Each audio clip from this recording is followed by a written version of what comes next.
Chapter 1. Ikigai. The art of staying young while growing old.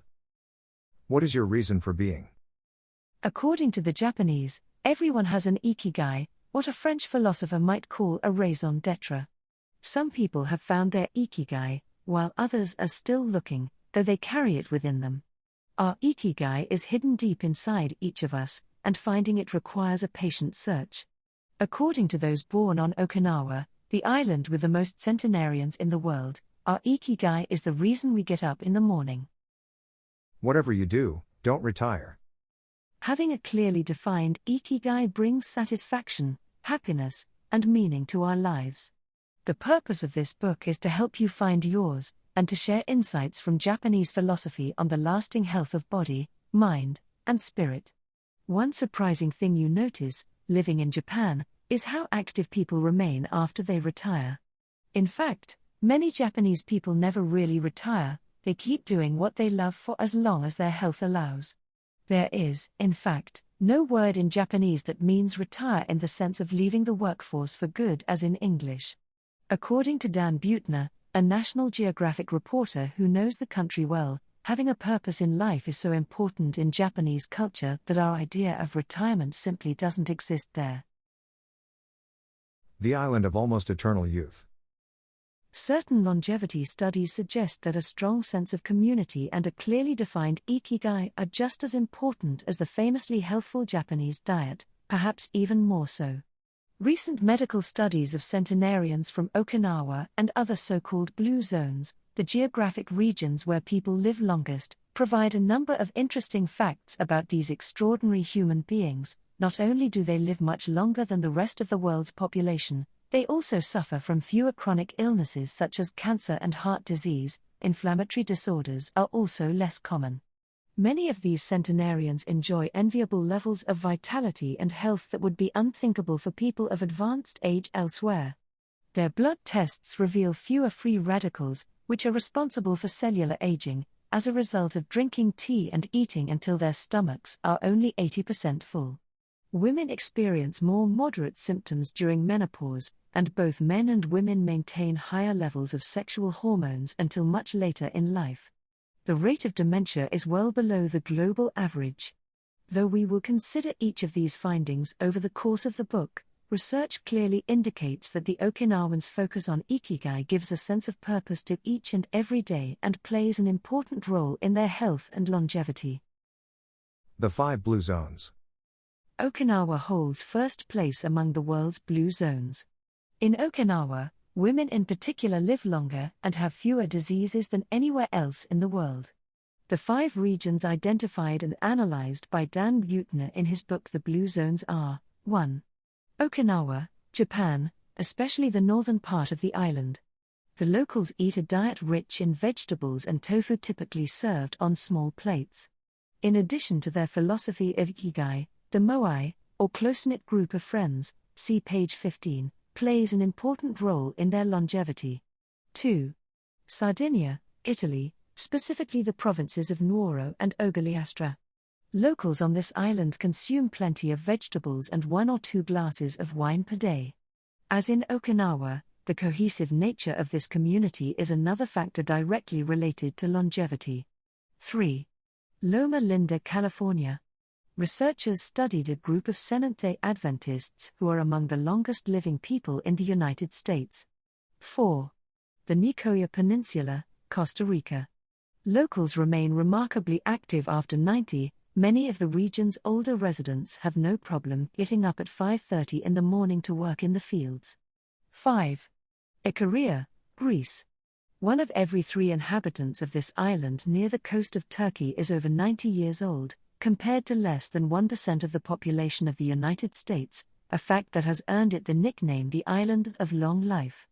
The local secret seems to be a lifestyle that dates back to 500 BC. In the following chapters, we will examine several factors that seem to be the keys to longevity and are found across the blue zones, paying special attention to Okinawa and its so-called village of longevity. First, however, it is worth pointing out that 3 of these regions are islands, where resources can be scarce and communities have to help one another. For many, helping others might be an ikigai strong enough to keep them alive. According to scientists who have studied the 5 blue zones, the keys to longevity are diet, exercise, finding a purpose in life, an Ikigai, and forming strong social ties, that is, having a broad circle of friends and good family relations. Members of these communities manage their time well in order to reduce stress, consume little meat or processed foods, and drink alcohol in moderation. They don't do strenuous exercise, but they do move every day, taking walks and working in their vegetable gardens. People in the blue zones would rather walk than drive. Gardening, which involves daily low-intensity movement, is a practice almost all of them have in common. The 80% secret. One of the most common sayings in Japan is hara hachibu, which is repeated before or after eating and means something like fill your belly to 80%.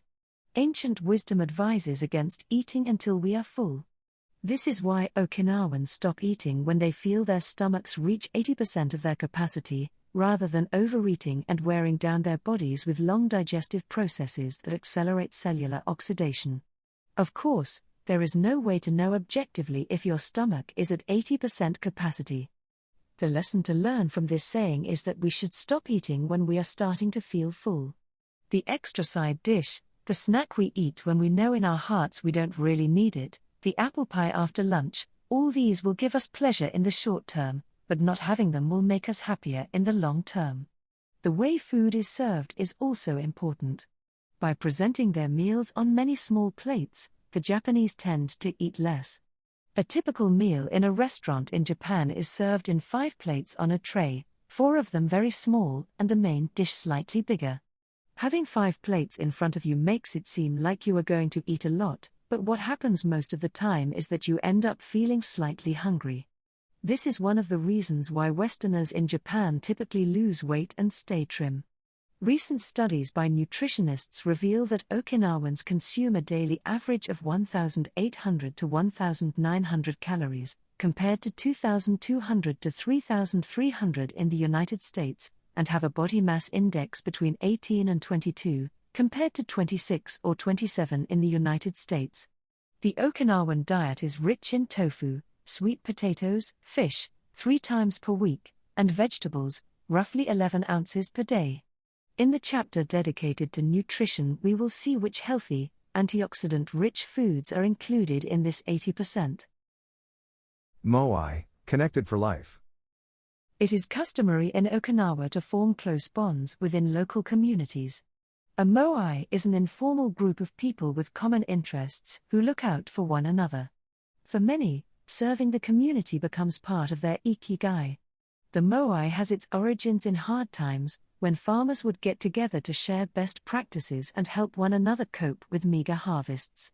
Members of a moai make a set monthly contribution to the group. This payment allows them to participate in meetings, dinners, games of go and shogi, Japanese chess, or whatever hobby they have in common. The funds collected by the group are used for activities, but if there is money left over, one member, decided on a rotating basis, receives a set amount from the surplus.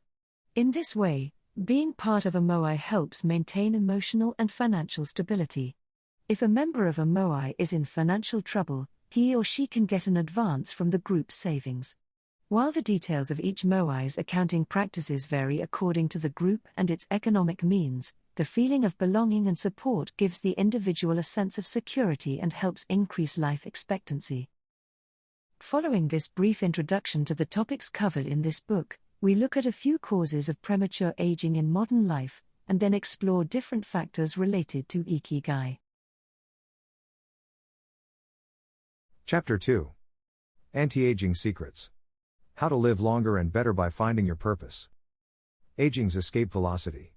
For more than a century, we've managed to add an average of 0.3 years to our life expectancy every year. But what would happen if we had the technology to add a year of life expectancy every year? In theory, we would achieve biological immortality, having reached aging's escape velocity.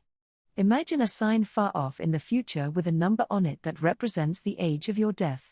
Every year that you live, you advance closer to the sign. When you reach the sign, you die. Now imagine a rabbit holding the sign and walking to the future. Every year that you live, The rabbit is half a year as far away. After a while, you will reach the rabbit and die. But what if the rabbit could walk at a pace of 1 year for every year of your life? You would never be able to catch the rabbit, and therefore you would never die. The speed at which the rabbit walks to the future is our technology. The more we advance technology and knowledge of our bodies, the faster we can make the rabbit walk. Aging's escape velocity is the moment at which the rabbit walks at a pace of 1 year per year or faster, and we become immortal. Researchers with an eye to the future, such as Ray Kurzweil and Aubrey de Grey, claim that we'll reach this escape velocity in a matter of decades. Other scientists are less optimistic, predicting that we'll reach a limit, a maximum age we won't be able to surpass, no matter how much technology we have. For example, some biologists assert that our cells stop regenerating after about 120 years. Active mind, youthful body. There is much wisdom in the classic saying mens sana in corpore sano, a sound mind in a sound body. It reminds us that both mind and body are important, and that the health of one is connected to that of the other. It has been shown that maintaining an active, adaptable mind is one of the key factors in staying young. Having a youthful mind also drives you toward a healthy lifestyle that will slow the aging process. Just as a lack of physical exercise has negative effects on our bodies and mood, a lack of mental exercise is bad for us because it causes our neurons and neural connections to deteriorate, and, as a result, reduces our ability to react to our surroundings. This is why it's so important to give your brain a workout. One pioneer in advocating for mental exercise is the Israeli neuroscientist Shlomo Bresnitz, who argues that the brain needs a lot of stimulation in order to stay in shape. As he stated in an interview with Eduard Punset for the Spanish television program Redes, There is a tension between what is good for someone and what they want to do. This is because people, especially older people, like to do things as they've always done them. The problem is that when the brain develops ingrained habits, it doesn't need to think anymore. Things get done quickly and efficiently on automatic pilot, often in a very advantageous way. This creates a tendency to stick to routines, and the only way of breaking these is to confront the brain with new information. Presented with new information, the brain creates new connections and is revitalized. This is why it is so important to expose yourself to change, even if stepping outside your comfort zone means feeling a bit of anxiety. The effects of mental training have been scientifically demonstrated. According to Collins Hemingway and Shlomo Bresnitz in their book Maximum Brain Power, Challenging the Brain for Health and Wisdom, mental training is beneficial on many levels. You begin exercising your brain by doing a certain task for the first time, he writes. And at first it seems very difficult, but as you learn how to do it, the training is already working. The second time, you realize that it's easier, not harder, to do, because you're getting better at it. This has a fantastic effect on a person's mood. In and of itself, it is a transformation that affects not only the results obtained, but also his or her self-image. This description of a mental workout might sound a bit formal, but simply interacting with others, playing a game, for example, offers new stimuli and helps prevent the depression that can come with solitude. Our neurons start to age while we are still in our 20s. This process is slowed, however, by intellectual activity, curiosity, and a desire to learn. Dealing with new situations, learning something new every day, playing games, and interacting with other people seem to be essential anti-aging strategies for the mind. Furthermore, a more positive outlook in this regard will yield greater mental benefits. Stress, accused of killing longevity. Many people seem older than they are. Research into the causes of premature aging has shown that stress has a lot to do with it, because the body wears down much faster during periods of crisis. The American Institute of Stress investigated this degenerative process and concluded that most health problems are caused by stress. Researchers at the Heidelberg University Hospital conducted a study in which they subjected a young doctor to a job interview, which they made even more stressful by forcing him to solve complex math problems for 30 minutes. Afterward, they took a blood sample. What they discovered was that his antibodies had reacted to stress the same way they react to pathogens, activating the proteins that trigger an immune response. The problem is that this response not only neutralizes harmful agents, It also damages healthy cells, leading them to age prematurely. The University of California conducted a similar study, taking data and samples from 39 women who had high levels of stress due to the illness of one of their children and comparing them to samples from women with healthy children and low levels of stress. They found that stress promotes cellular aging by weakening cell structures known as telomeres, which affect cellular regeneration and how our cells age. As the study revealed, the greater the stress, the greater the degenerative effect on cells. How does stress work? These days, people live at a frantic pace and in a nearly constant state of competition. At this fever pitch, stress is a natural response to the information being received by the body as potentially dangerous or problematic. Theoretically, this is a useful reaction, as it helps us survive in hostile surroundings. Over the course of our evolution, we have used this response to deal with difficult situations and to flee from predators. The alarm that goes off in our head makes our neurons activate the pituitary gland, which produces hormones that release corticotropin, which in turn circulates through the body via the sympathetic nervous system. The adrenal gland is then triggered to release adrenaline and cortisol. Adrenaline raises our respiratory rate and pulse and prepares our muscles for action, getting the body ready to react to perceived danger, while cortisol increases the release of dopamine and blood glucose, which is what gets us charged up and allows us to face challenges. These processes are, in moderation, beneficial. They help us overcome challenges in our daily lives. Nonetheless, the stress to which human beings are subjected today is clearly harmful. Stress has a degenerative effect over time. A sustained state of emergency affects the neurons associated with memory, as well as inhibiting the release of certain hormones, the absence of which can cause depression. Its secondary effects include irritability, insomnia, anxiety, and high blood pressure. As such, though challenges are good for keeping mind and body active, we should adjust our high-stress lifestyles in order to avoid the premature aging of our bodies. Be mindful about reducing stress. Whether or not the threats we perceive are real, stress is an easily identifiable condition that not only causes anxiety but is also highly psychosomatic, affecting everything from our digestive system to our skin. This is why prevention is so important in avoiding the toll that stress takes on us, and why many experts recommend practicing mindfulness. The central premise of this stress reduction method is focusing on the self, noticing our responses, even if they are conditioned by habit, in order to be fully conscious of them. In this way, we connect with the here and now and limit thoughts that tend to spiral out of control. We have to learn to turn off the autopilot that's steering us in an endless loop. We all know people who snack while talking on the phone or watching the news.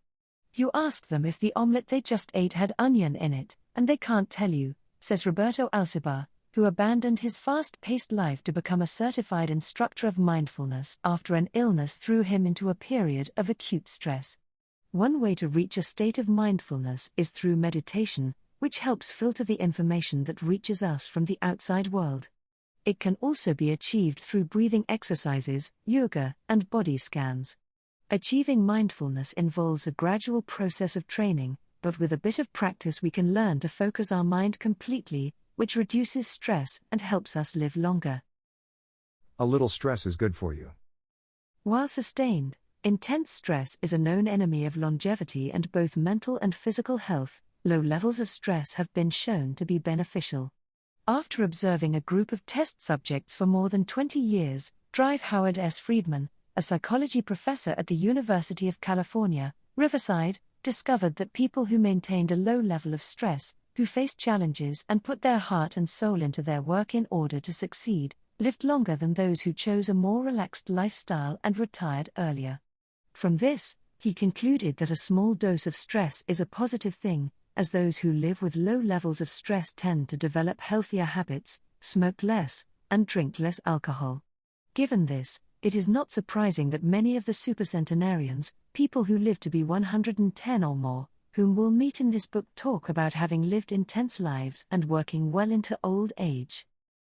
A lot of sitting will age you. In the Western world in particular, the rise in sedentary behavior has led to numerous diseases such as hypertension and obesity, which in turn affect longevity. Spending too much time seated at work or at home not only reduces muscular and respiratory fitness but also increases appetite and curbs the desire to participate in activities. Being sedentary can lead to hypertension, imbalanced eating, cardiovascular disease, osteoporosis, and even certain kinds of cancer. Recent studies have shown a connection between a lack of physical activity and the progressive distortion of telomeres in the immune system, which ages those cells and, in turn, the organism as a whole. This is a problem at all life stages, not only among adults. Sedentary children suffer from high rates of obesity and all its associated health issues and risks, which is why it's so important to develop a healthy and active lifestyle at an early age. It's easy to be less sedentary, it just takes a bit of effort and a few changes to your routine. We can access a more active lifestyle that makes us feel better inside and out. We just have to add a few ingredients to our everyday habits, walk to work, or just go on a walk for at least 20 minutes each day. Use your feet instead of an elevator or escalator. This is good for your posture, your muscles, and your respiratory system, among other things. Participate in social or leisure activities so that you don't spend too much time in front of the television. Replace your junk food with fruit and you'll have less of an urge to snack, and more nutrients in your system. Get the right amount of sleep. 7 to 9 hours is good, but any more than that makes us lethargic. Play with children or pets, or join a sports team. This not only strengthens the body but also stimulates the mind and boosts self-esteem. Be conscious of your daily routine in order to detect harmful habits and replace them with more positive ones. By making these small changes, we can begin to renew our bodies and minds and increase our life expectancy. A model's best kept secret. Though we age both externally and internally, both physically and mentally, one of the things that tell us the most about people's age is their skin, which takes on different textures and colors according to processes going on beneath the surface. Most of those who make their living as models claim to sleep between 9 and 10 hours the night before a fashion show. This gives their skin a taut, wrinkle-free appearance and a healthy, radiant glow. Science has shown that sleep is a key anti-aging tool, because when we sleep we generate melatonin, a hormone that occurs naturally in our bodies.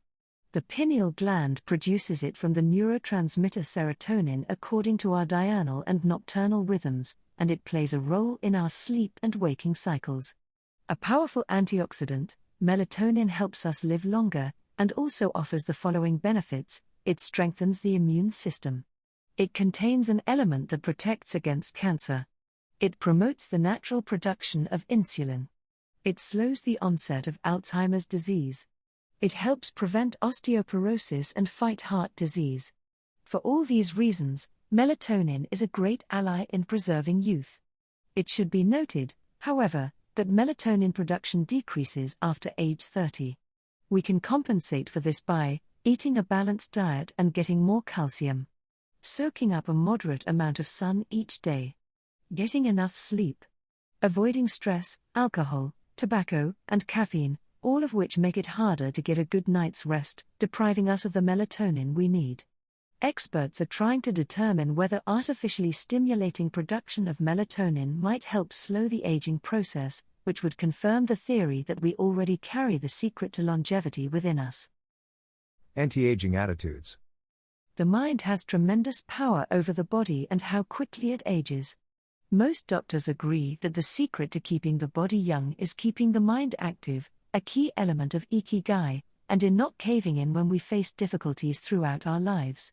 One study, conducted at Yeshiva University, found that the people who live the longest have 2 dispositional traits in common: a positive attitude and a high degree of emotional awareness. In other words, those who face challenges with a positive outlook and are able to manage their emotions are already well on their way toward longevity. A stoic attitude, serenity in the face of a setback, can also help keep you young, as it lowers anxiety and stress levels and stabilizes behavior. This can be seen in the greater life expectancies of certain cultures with unhurried, deliberate lifestyles. Many centenarians and supercentenarians have similar profiles. They have had full lives that were difficult at times, but they knew how to approach these challenges with a positive attitude and not be overwhelmed by the obstacles they faced. Alexander Imik, who in 2014 became the world's oldest living man at age 111, knew he had good genes but understood that other factors contributed, too. The life you live is equally or more important for longevity, he said in an interview with Reuters after being added to Guinness World Records in 2014. An ode to longevity. During our stay in Ogami, the village that holds the Guinness record for longevity, a woman who was about to turn 100 years old sang the following song for us in a mixture of Japanese and the local dialect. To keep healthy and have a long life, eat just a little of everything with relish, go to bed early, get up early, and then go out for a walk. We live each day with serenity and we enjoy the journey. To keep healthy and have a long life, we get on well with all of our friends. Spring, summer, fall, winter, we happily enjoy all the seasons. The secret is to not get distracted by how old the fingers are, from the fingers to the head and back once again. If you keep moving with your fingers working, 100 years will come to you. We can now use our fingers to turn the page to the next chapter, where we will look at the close relationship between longevity and discovering our life's mission. Chapter 3. From Logotherapy to Ikigai. How to live longer and better by finding your purpose. What is logotherapy? A colleague once asked Viktor Frankl to define his school of psychology in a single phrase, to which Frankl replied, "Well, in logotherapy the patient sits up straight and has to listen to things that are, on occasion, hard to hear." The colleague had just described psychoanalysis to him in the following terms: in psychoanalysis, the patient lies down on a couch and tells you things that are, on occasion, hard to say. Frankl explains that one of the first questions he would ask his patients was, "Why do you not commit suicide?" Usually the patient found good reasons not to, and was able to carry on. What, then, does logotherapy do? The answer is pretty clear: it helps you find reasons to live.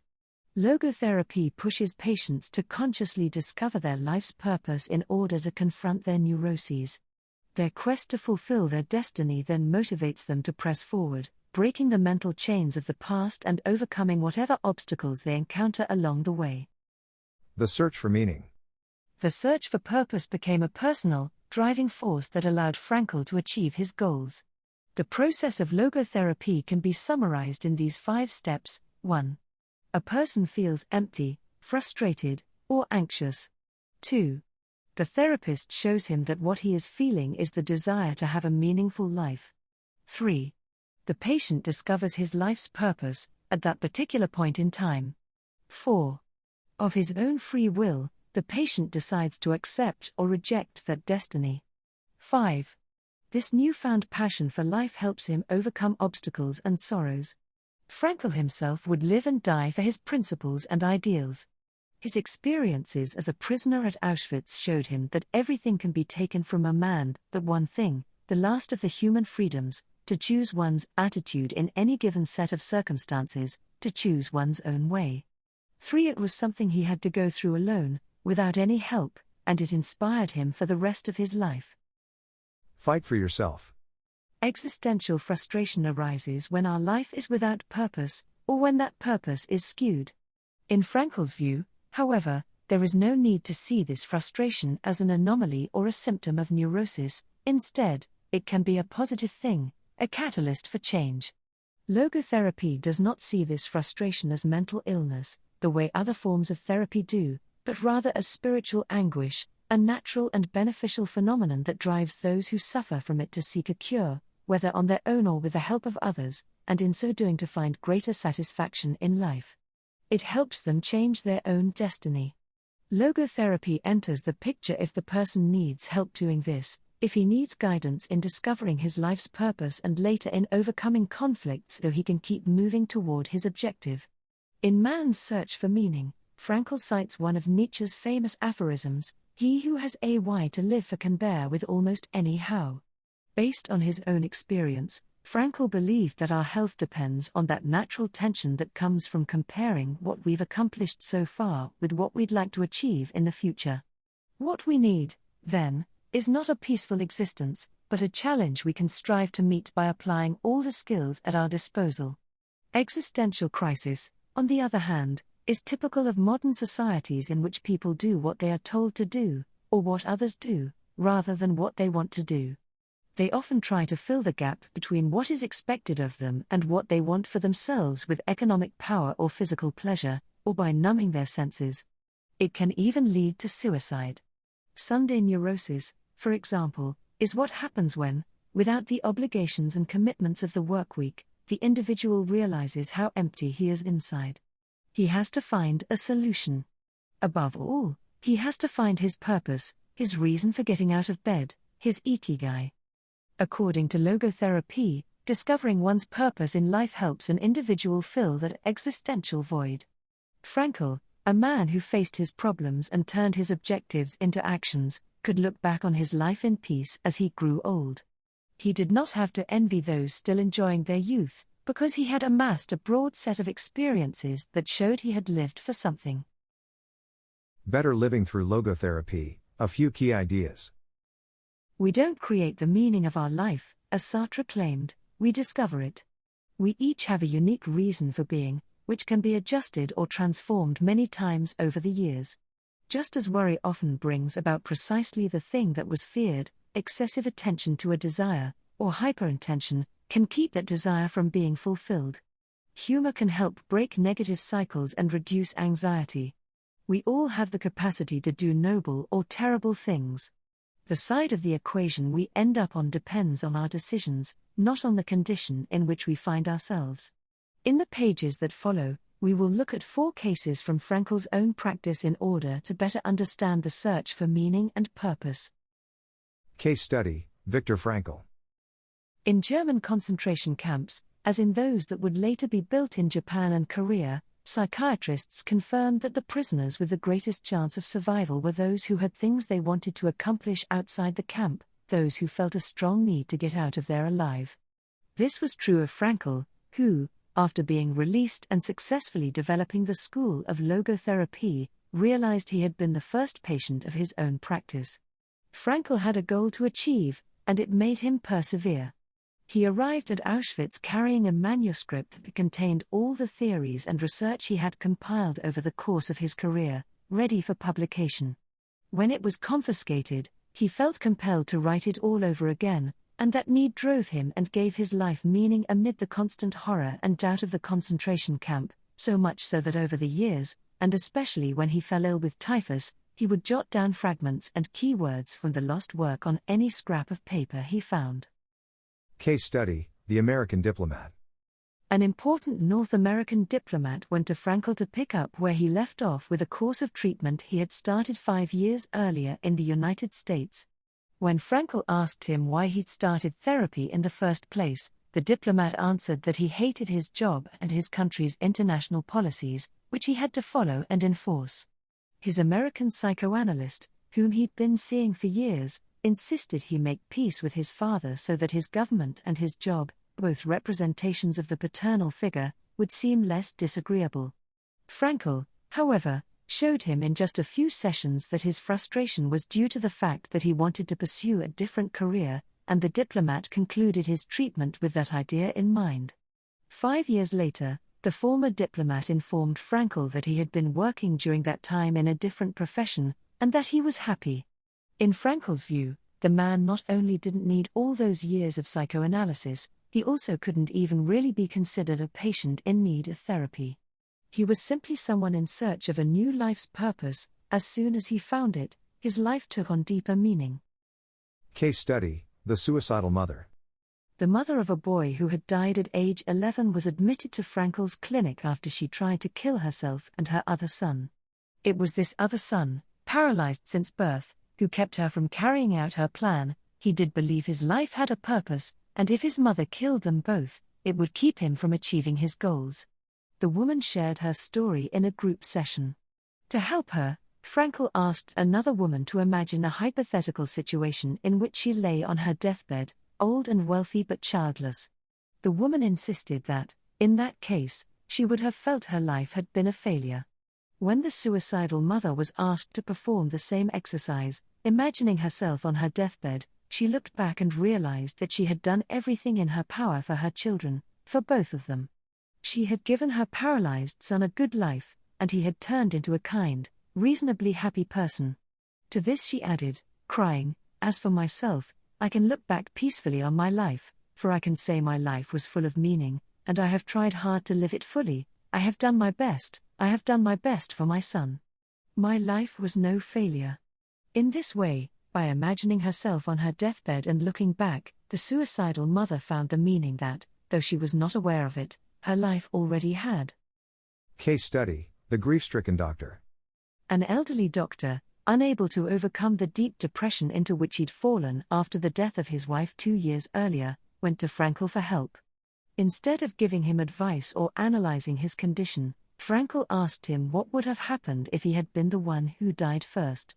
The doctor, horrified, answered that it would have been terrible for his poor wife, that she would have suffered tremendously.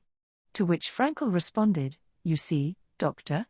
You have spared her all that suffering, but the price you have to pay for this is to survive, and mourn her." The doctor didn't say another word.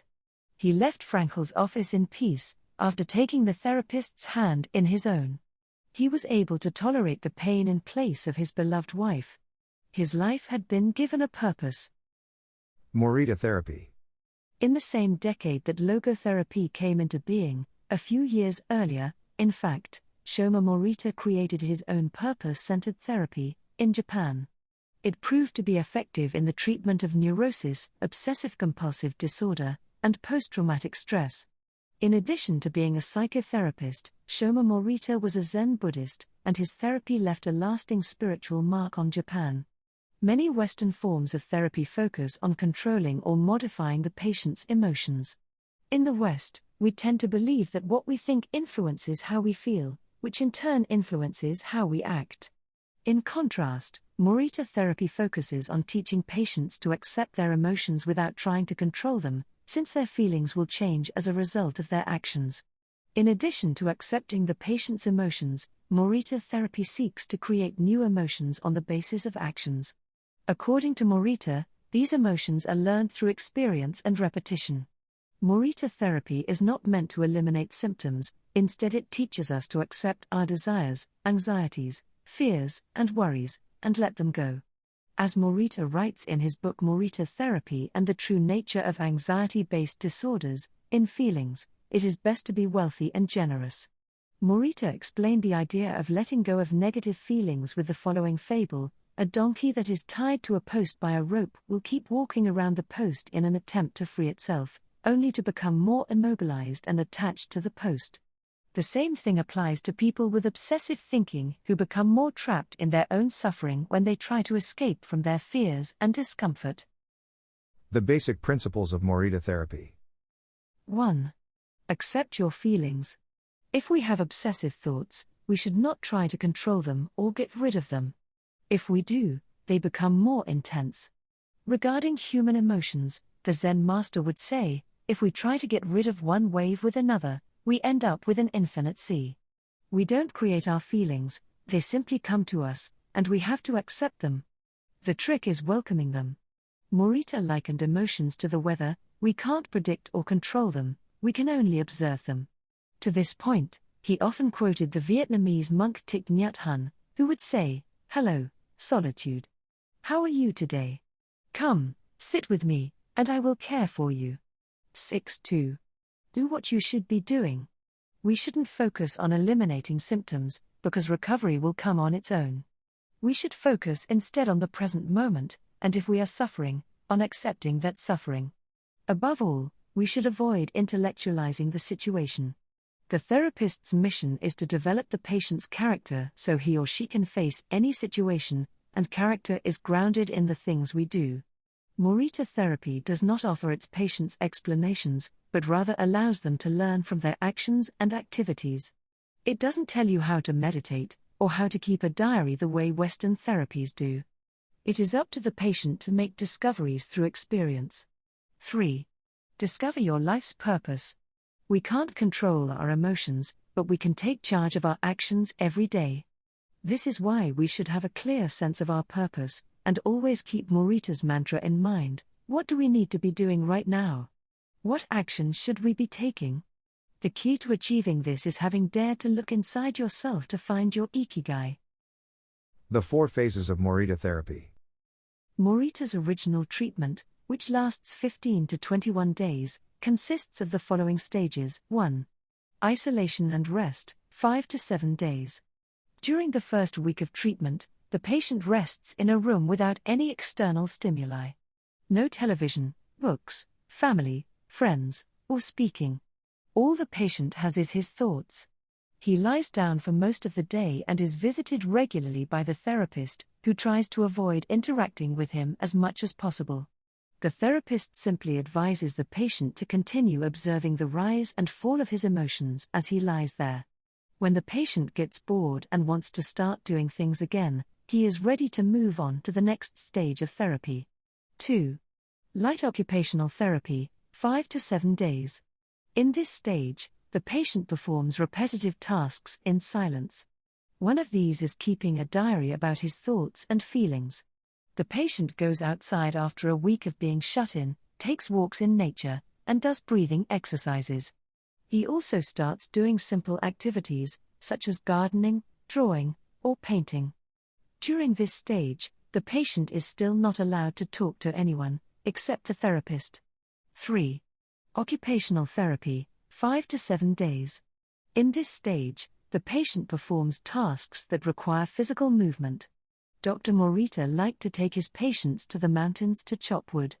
In addition to physical tasks, the patient is also immersed in other activities, such as writing, painting, or making ceramics. The patient can speak with others at this stage, but only about the tasks at hand. 4. The return to social life and the real world. The patient leaves the hospital and is reintroduced to social life, but maintains the practices of meditation and occupational therapy developed during treatment. The idea is to re-enter society as a new person, with a sense of purpose, and without being controlled by social or emotional pressures. Nikan meditation. Morita was a great Zen master of Nikan introspective meditation. Much of his therapy draws on his knowledge and mastery of this school, which centers on 3 questions the individual must ask him or herself. 1. What have I received from person X? 2. What have I given to person X? 3. What problems have I caused person X? Through these reflections, we stop identifying others as the cause of our problems and deepen our own sense of responsibility. As Morita said, if you are angry and want to fight, think about it for 3 days before coming to blows. After 3 days, the intense desire to fight will pass on its own. And now, Ikigai. Logotherapy and Morita therapy are both grounded in a personal, unique experience that you can access without therapists or spiritual retreats, the mission of finding your Ikigai, your existential fuel. Once you find it, it is only a matter of having the courage and making the effort to stay on the right path. In the following chapters, we'll take a look at the basic tools you'll need to get moving along that path, finding flow in the tasks you've chosen to do, eating in a balanced and mindful way, doing low-intensity exercise, and learning not to give in when difficulties arise. In order to do this, you have to accept that the world, like the people who live in it, is imperfect, but that it is still full of opportunities for growth and achievement. Are you ready to throw yourself into your passion as if it were the most important thing in the world? Chapter 4. Find flow in everything you do. How to turn work and free time into spaces for growth. Going with the flow. Imagine you are skiing down one of your favorite slopes. Powdery snow flies up on both sides of you like white sand. Conditions are perfect. You are entirely focused on skiing as well as you can. You know exactly how to move at each moment. There is no future, no past. There is only the present. You feel the snow, your skis, your body, and your consciousness united as a single entity. You are completely immersed in the experience, not thinking about or distracted by anything else. Your ego dissolves, and you become part of what you are doing.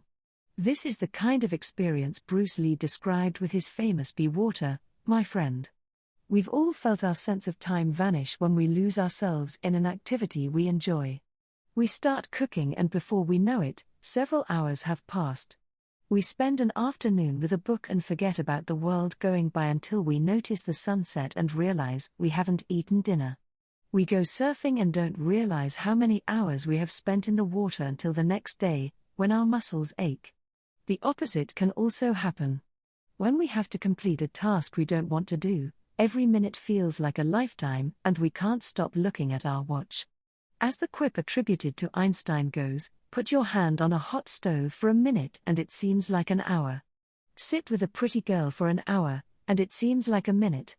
That is relativity. The funny thing is that someone else might really enjoy the same task, but we want to finish as quickly as possible. What makes us enjoy doing something so much that we forget about whatever worries we might have while we do it? When are we happiest? These questions can help us discover our Ikigai. The power of flow. These questions are also at the heart of psychologist Mihai Csikszentmihalyi's research into the experience of being completely immersed in what we are doing. Csikszentmihalyi called this state flow, and described it as the pleasure, delight, creativity, and process when we are completely immersed in life.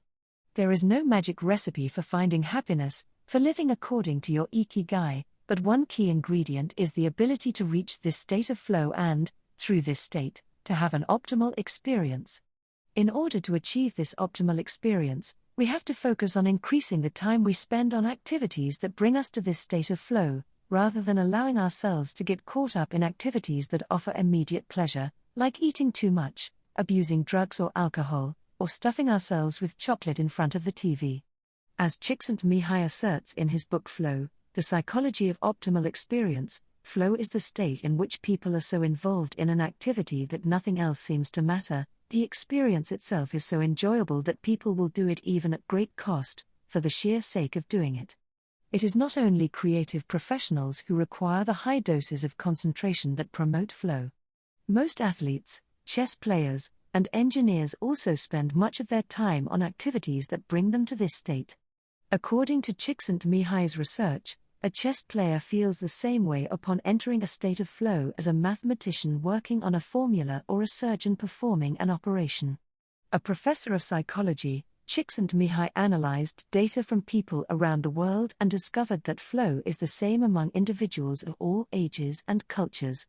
In New York and Okinawa, we all reach a state of flow in the same way. But what happens to our mind when we are in that state? When we flow, we are focused on a concrete task without any distractions. Our mind is in order. The opposite occurs when we try to do something while our mind is on other things. If you often find yourself losing focus while working on something you consider important, there are several strategies you can employ to increase your chances of achieving flow. The 7 conditions for achieving flow according to researcher Owen Schaffer of DePaul University. The requirements for achieving flow are: 1. Knowing what to do. 2. Knowing how to do it. 3. Knowing how well you are doing. 4. Knowing where to go, where navigation is involved. 5. Perceiving significant challenges. 6. Perceiving significant skills. 7. Being free from distractions. Strategy 1. Choose a difficult task, but not too difficult. Schaffer's model encourages us to take on tasks that we have a chance of completing but that are slightly outside our comfort zone. Every task, sport, or job has a set of rules, and we need a set of skills to follow them. If the rules for completing a task or achieving a purpose are too basic relative to our skill set, we will likely get bored. Activities that are too easy lead to apathy. If, on the other hand, we assign ourselves a task that is too difficult, we won't have the skills to complete it and will almost certainly give up, and feel frustrated, to boot. The ideal is to find a middle path, something aligned with our abilities but just a bit of a stretch, so we experience it as a challenge. This is what Ernest Hemingway meant when he said, "Sometimes I write better than I can." 2. We want to see challenges through to the end because we enjoy the feeling of pushing ourselves.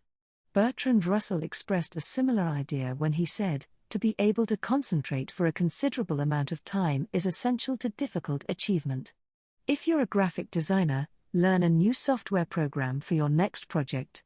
If you're a programmer, use a new programming language. If you're a dancer, try to incorporate into your next routine a movement that has seemed impossible for years. Add a little something extra, something that takes you out of your comfort zone. Even doing something as simple as reading means following certain rules, having certain abilities and knowledge.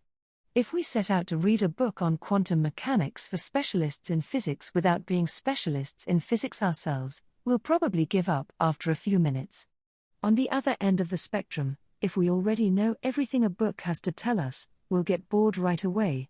However, if the book is appropriate to our knowledge and abilities, and builds on what we already know, we'll immerse ourselves in our reading, and time will flow. This pleasure and satisfaction are evidence that we are in tune with our Ikigai. Strategy 2. Have a clear, concrete objective. Video games, played in moderation, board games, and sports are great ways to achieve flow, because the objective tends to be very clear: beat your rival or your own record while following a set of explicitly defined rules. Unfortunately, the objective isn't quite as clear in most situations. According to a study by Boston Consulting Group, when asked about their bosses, the number one complaint of employees at multinational corporations is that they don't communicate the team's mission clearly, and that, as a result, the employees don't know what their objectives are. What often happens, especially in big companies, is that the executives get lost in the details of obsessive planning, creating strategies to hide the fact that they don't have a clear objective. It's like heading out to sea with a map but no destination. It is much more important to have a compass pointing to a concrete objective than to have a map. Joy Ito, director of the MIT Media Lab, encourages us to use the principle of compass over maps as a tool to navigate our world of uncertainty. In the book Whiplash, How to Survive Our Faster Future, he and Jeff Howe write, in an increasingly unpredictable world moving ever more quickly, a detailed map may lead you deep into the woods at an unnecessarily high cost. A good compass, though, will always take you where you need to go. It doesn't mean that you should start your journey without any idea where you're going. What it does mean is understanding that while the path to your goal may not be straight, you'll finish faster and more efficiently than you would have if you had trudged along a pre-planned route. In business, the creative professions, and education alike, it's important to reflect on what we hope to achieve before starting to work, study, or make something. We should ask ourselves questions such as, what is my objective for today's session in the studio? How many words am I going to write today for the article coming out next month? What is my team's mission? How fast will I set the metronome tomorrow in order to play that sonata at an allegro tempo by the end of the week? Having a clear objective is important in achieving flow, but we also have to know how to leave it behind when we get down to business. Once the journey has begun, we should keep this objective in mind without obsessing over it. When Olympic athletes compete for a gold medal, they can't stop to think how pretty the medal is. They have to be present in the moment, they have to flow. If they lose focus for a second, thinking how proud they'll be to show the medal to their parents, they'll almost certainly commit an error at a critical moment and will not win the competition. One common example of this is writer's block. Imagine that a writer has to finish a novel in 3 months. The objective is clear, the problem is that the writer can't stop obsessing over it.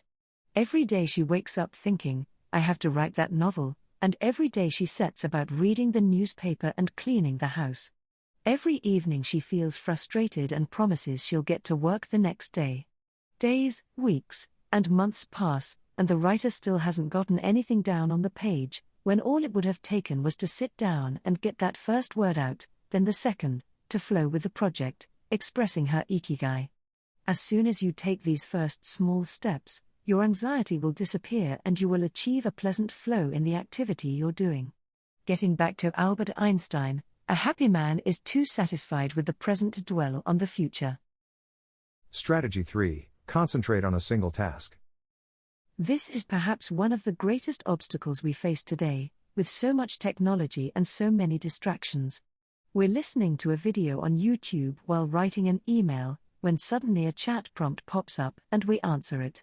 Then our smartphone vibrates in our pocket. Just as soon as we respond to that message, we're back at our computer, logging on to Facebook. Pretty soon 30 minutes have passed, and we've forgotten what the email we were writing was supposed to be about. This also happens sometimes when we put on a movie with dinner and don't realize how delicious the salmon was until we're taking the last bite. We often think that combining tasks will save us time, but scientific evidence shows that it has the opposite effect. Even those who claim to be good at multitasking are not very productive. In fact, they are some of the least productive people. Our brains can take in millions of bits of information, but can only actually process a few dozen per second. When we say we're multitasking, what we're really doing is switching back and forth between tasks very quickly. Unfortunately, we're not computers adept at parallel processing.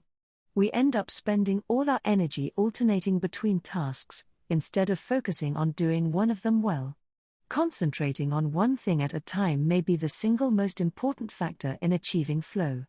According to Csikszentmihalyi, in order to focus on a task we need, 1. To be in a distraction-free environment. 2. To have control over what we are doing at every moment. Technology is great, if we're in control of it. It's not so great if it takes control of us. For example, if you have to write a research paper, you might sit down at your computer and use Google to look up the information you need. However, if you're not very disciplined, you might end up surfing the web instead of writing that paper. In that case, Google and the internet will have taken over, pulling you out of your state of flow. It has been scientifically shown that if we continually ask our brains to switch back and forth between tasks, we waste time, make more mistakes, and remember less of what we've done. Several studies conducted at Stanford University by Clifford Evar Nass describe our generation as suffering from an epidemic of multitasking. One such study analyzed the behavior of hundreds of students, dividing them into groups based on the number of things they tended to do at once. The students who were the most addicted to multitasking typically alternated among more than 4 tasks, for example, taking notes while reading a textbook, listening to a podcast, answering messages on their smartphone, and sometimes checking their Twitter timeline. Each group of students was shown a screen with several red and several blue arrows. The objective of the exercise was to count the red arrows. At first, all the students answered correctly right away, without much trouble. As the number of blue arrows increased, the number of red arrows stayed the same, only their position changed. However, the students accustomed to multitasking had serious trouble counting the red arrows in the time allotted, or as quickly as the students who did not habitually multitask, for one very simple reason: they got distracted by the blue arrows. Their brains were trained to pay attention to every stimulus, regardless of its importance, while the brains of the other students were trained to focus on a single task, in this case, counting the red arrows and ignoring the blue ones. 5 other studies indicate that working on several things at once lowers our productivity by at least 60% and our IQ by more than 10 points. One study funded by the Swedish Council for Working Life and Social Research found that a sample group of more than 4,000 young adults between the ages of 20 and 24 who were addicted to their smartphones got less sleep, felt less connected to their community at school, and were more likely to show signs of depression. What can we do to avoid falling victim to this flow-impeding epidemic?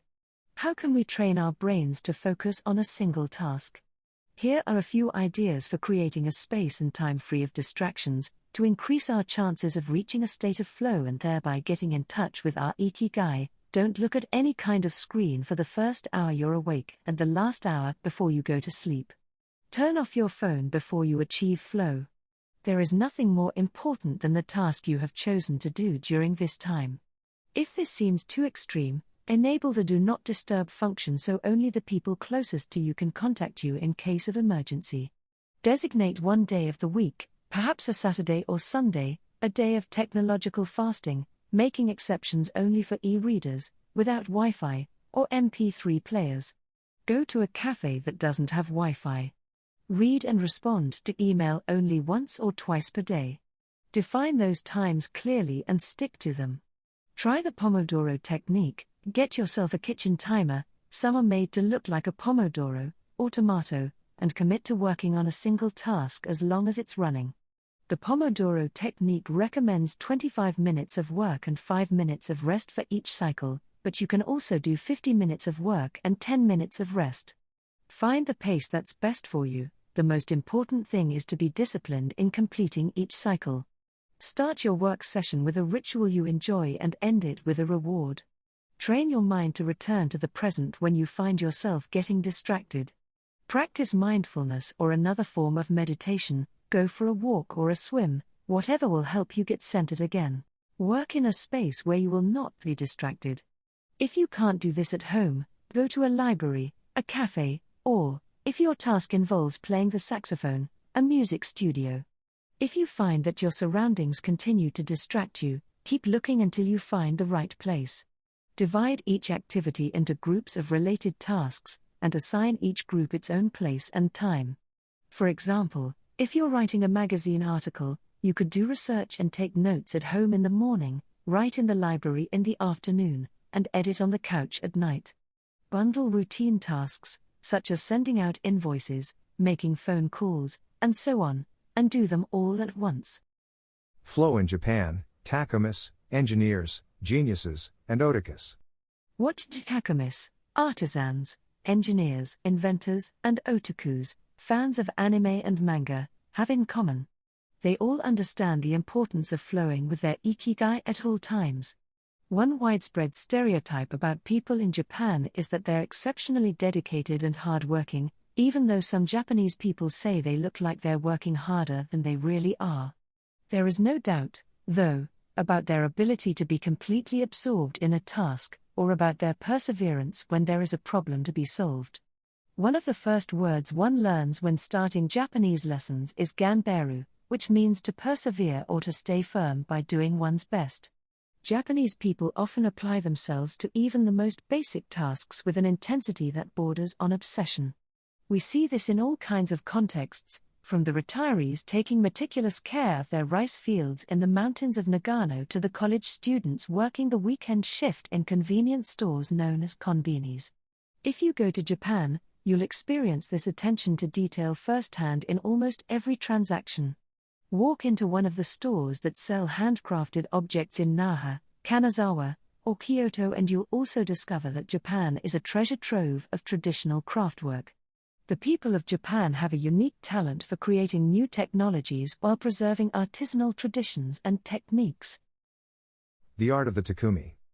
Toyota employs artisans who are able to make a certain type of screw by hand. These takumi, or experts in a particular manual skill, are extremely important to Toyota, and they are hard to replace.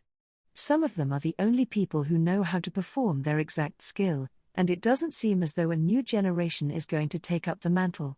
Turntable needles are another example. They're produced almost exclusively in Japan, where you can find the last remaining people who know how to use the machinery required to make these precision needles, and who are trying to pass on their knowledge to their descendants.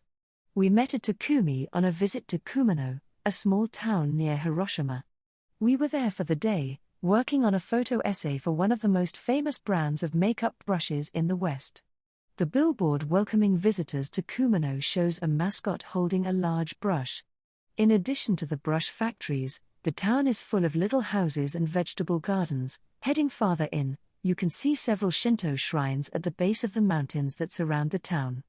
We spent hours taking photos in factories full of people in orderly rows, each doing a single task, such as painting the handles of the brushes or loading boxes of them onto trucks, before we realized we still hadn't seen anyone actually putting bristles into the brush heads. After we asked about this and got the runaround several times, the president of one company agreed to show us how it was done. He led us out of the building and asked us to get into his car. After a 5-minute drive, we parked next to another, smaller structure and climbed the stairs. He opened a door and we walked into a small room filled with windows that let in lovely natural light. In the middle of the room was a woman wearing a mask. You could see only her eyes. She was so focused on choosing individual bristles for the brushes, gracefully moving her hands and fingers, using scissors and combs to sort the bristles, that she didn't even notice our presence. Her movements were so quick it was hard to tell what she was doing. The president of the company interrupted her to let her know that we'd be taking photos as she worked. We couldn't see her mouth, but the glint in her eye and the cheerful inflection in her speech let us know she was smiling. She looked happy and proud talking about her work and responsibilities. We had to use extremely fast shutter speeds to capture her movements. Her hands danced and flowed in concert with her tools and the bristles she was sorting. The president told us that this Takumi was one of the most important people in the company, even though she was hidden away in a separate building. Every bristle of every brush the company made passed through her hands. Steve Jobs in Japan. Apple co-founder Steve Jobs was a big fan of Japan. Not only did he visit the Sony factories in the 1980s and adopt many of their methods when he founded Apple, he was also captivated by the simplicity and quality of Japanese porcelain in Kyoto. It was not, however, an artisan from Kyoto who won Steve Jobs' devotion, but rather a Takumi from Toyama named Yukio Shokunaga, who used a technique called Echu Seto Yaki, known by only a few. On a visit to Kyoto, Jobs heard of an exhibition of Shokunaga's work. He immediately understood that there was something special about Shokunaga's porcelain. As a matter of fact, he bought several cups, vases, and plates, and went back to the show 3 times that week. Jobs returned to Kyoto several times over the course of his life in search of inspiration, and ended up meeting Shokunaga in person. It is said that Jobs had many questions for him, almost all of them about the fabrication process and the type of porcelain he used. Shokunaga explained that he used white porcelain he extracted himself from mountains in the Toyama prefecture, making him the only artist of his ilk familiar with the fabrication process of porcelain objects from their origins in the mountains to their final form, an authentic Takumi. Jobs was so impressed that he considered going to Toyama to see the mountain where Shokunaga got his porcelain, but thought better of it when he heard that it was more than 4 hours by train from Kyoto. In an interview after Jobs' death, Shokunaga said he was very proud that his work had been appreciated by the man who created the iPhone. He added that Jobs' last purchase from him had been a set of 12 teacups. Jobs had asked for something special, a new style. To satisfy this request, Shokunaga made 150 teacups in the process of testing out new ideas. Of these, he chose the 12 best and sent them to the Jobs family. Ever since his first trip to Japan, Jobs was fascinated and inspired by the country's artisans, engineers, especially at Sony, philosophy, especially Zen, and cuisine, especially sushi. Sophisticated simplicity. What do Japanese artisans, engineers, Zen philosophy, and cuisine have in common? Simplicity and attention to detail. It is not a lazy simplicity but a sophisticated one that searches out new frontiers, always taking the object, the body and mind, or the cuisine to the next level, according to one's Ikigai. As Csikszentmihalyi would say, the key is always having a meaningful challenge to overcome in order to maintain flow. The documentary Jiro Dreams of Sushi gives us another example of a Takumi, this time in the kitchen. Its protagonist has been making sushi every day for more than 80 years, and owns a small sushi restaurant near the Ginza subway station in Tokyo. He and his son go every day to the famous Tsukiji fish market and choose the best fish to bring back to the restaurant. In the documentary, we see one of Jiro's apprentices learning to make tamago, a thin, slightly sweet omelette. No matter how hard he tries, he can't get Jiro's approval. He keeps practicing for years until he finally does. Why does the apprentice refuse to give up? Doesn't he get bored cooking eggs every day? No, because making sushi is his Ikigai, too. Both Jiro and his son are culinary artists. They don't get bored when they cook, they achieve a state of flow. They enjoy themselves completely when they are in the kitchen, that is their happiness, their Ikigai. They've learned to take pleasure in their work, to lose their sense of time. Beyond the close relationship between father and son, which helps them keep the challenge going each day, they also work in a quiet, peaceful environment that allows them to concentrate. Even after receiving a 3-star rating from Michelin, they never considered opening other locations or expanding the business. They serve just 10 patrons at a time at the bar of their small restaurant. Jiro's family isn't looking to make money, instead they value good working conditions and creating an environment in which they can flow while making the best sushi in the world.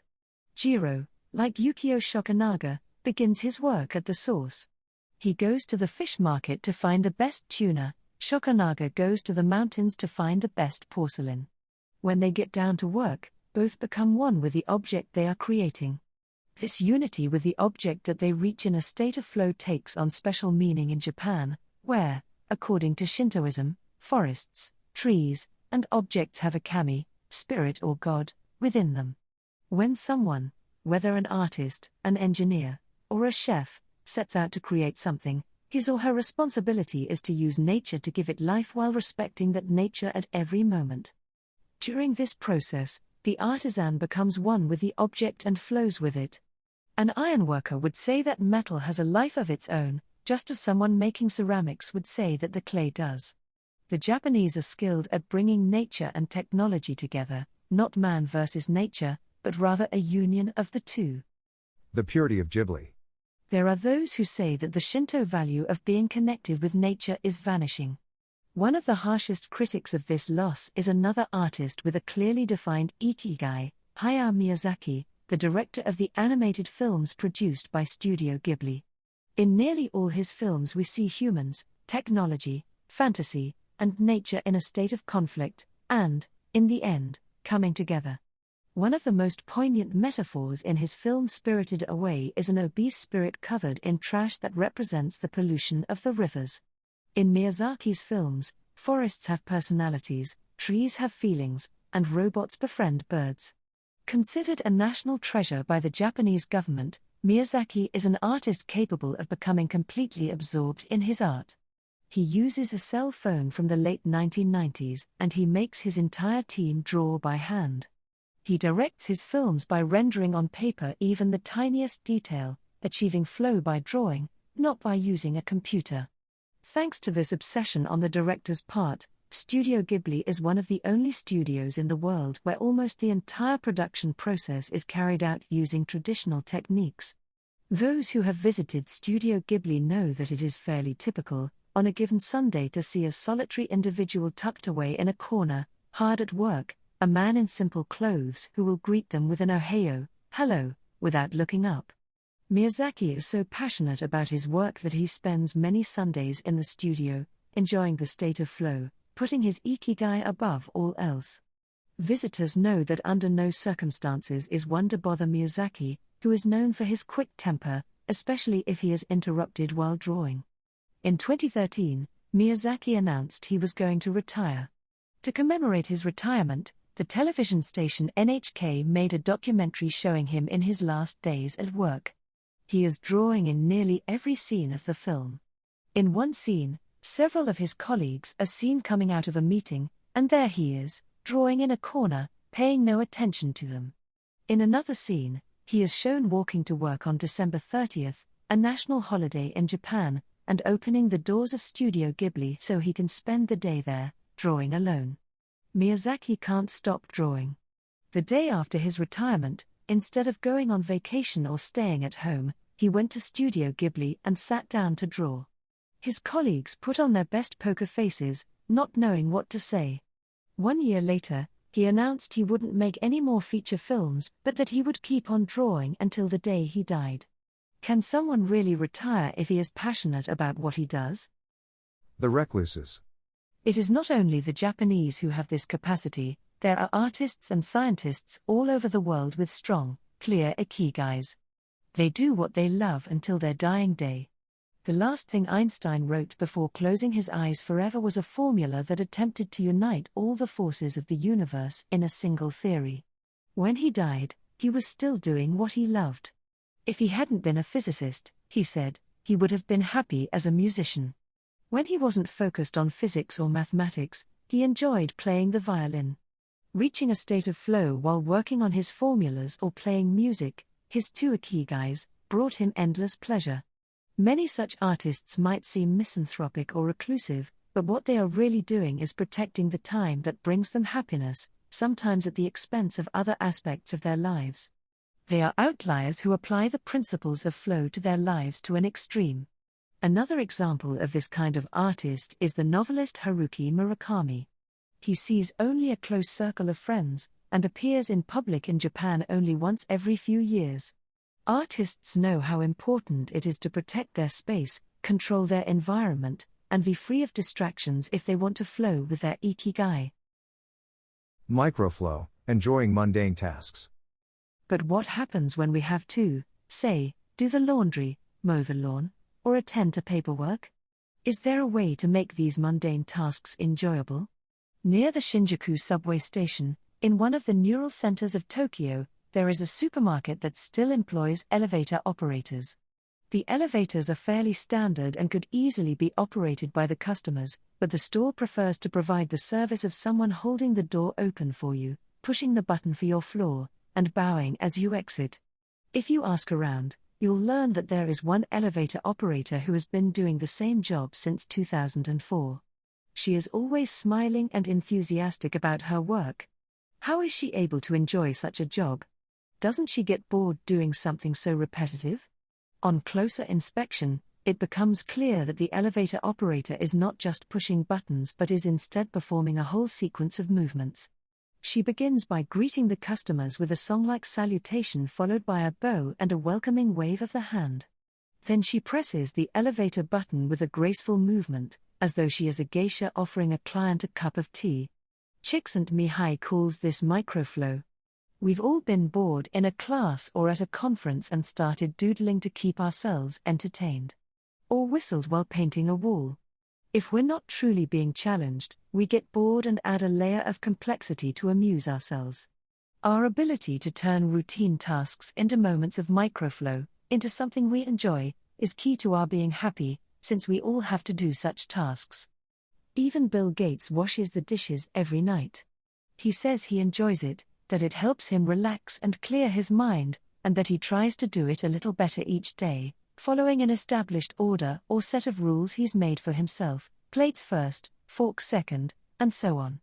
It's one of his daily moments of microflow.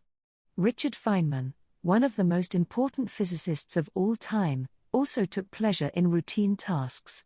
W. Daniel Hillis, one of the founders of the supercomputer manufacturer Thinking Machines, hired Feynman to work on the development of a computer that could handle parallel processing when he was already world famous.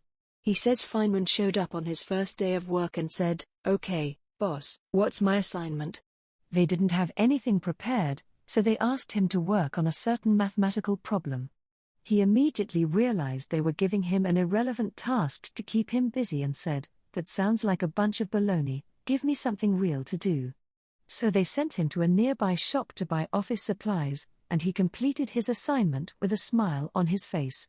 When he didn't have something important to do or needed to rest his mind, Feynman dedicated himself to microflowing, say, painting the office walls.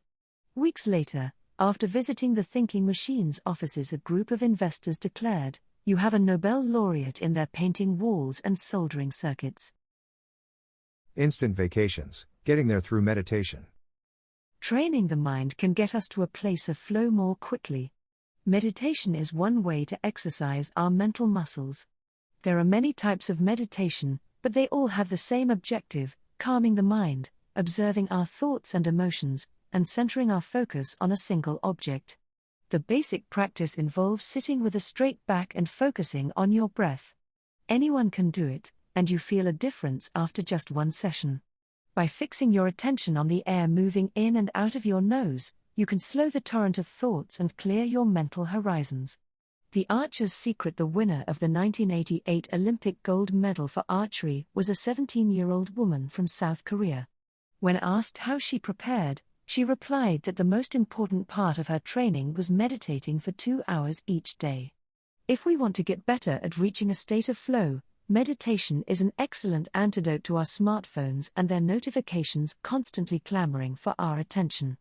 One of the most common mistakes among people starting to meditate is worrying about doing it right, achieving absolute mental silence, or reaching nirvana.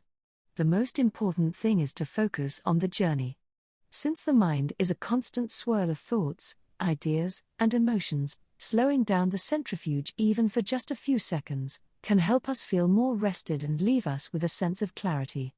In fact, one of the things we learn in the practice of meditation is not to worry about anything that flits across our mental screen. The idea of killing our boss might flash into our mind, but we simply label it as a thought and let it pass like a cloud, without judging or rejecting it. It is only a thought, one of the 60,000 we have every day, according to some experts. Meditation generates alpha and theta brain waves. For those experienced in meditation, these waves appear right away, while it might take a half hour for a beginner to experience them. These relaxing brain waves are the ones that are activated right before we fall asleep, as we lie in the sun, or right after taking a hot bath.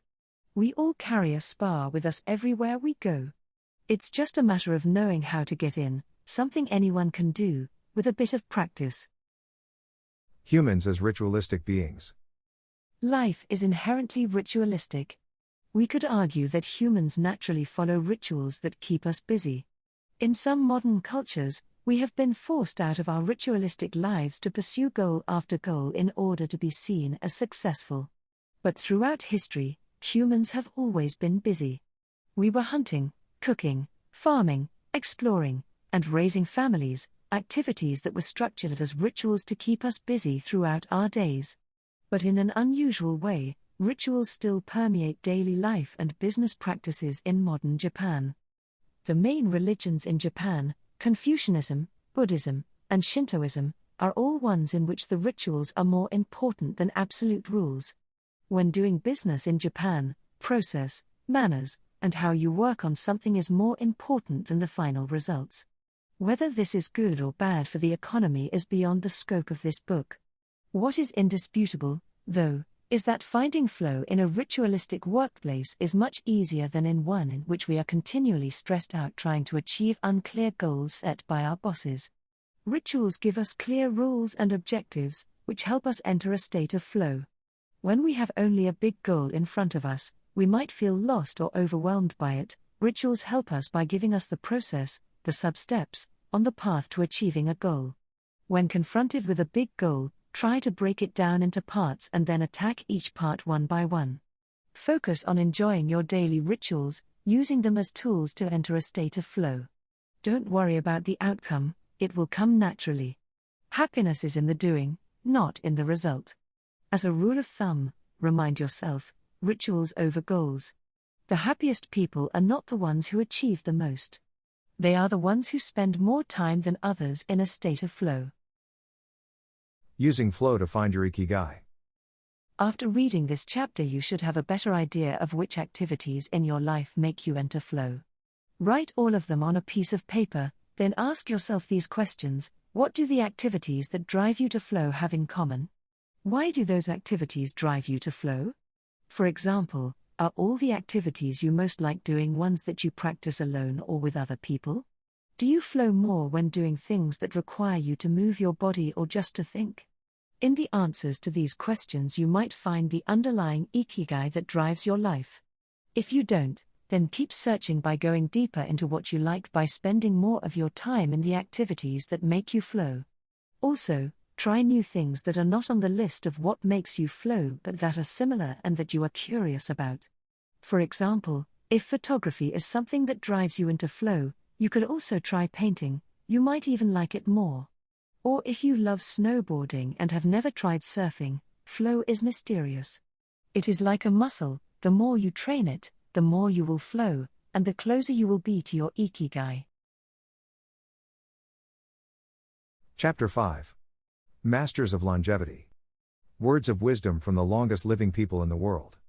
When we started working on this book, we didn't want to just research the factors that contribute to a long and happy life. We wanted to hear from the true masters of this art.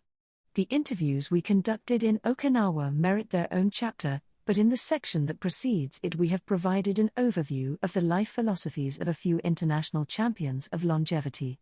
We're talking about supercentenarians, people who live to 110 years of age or more.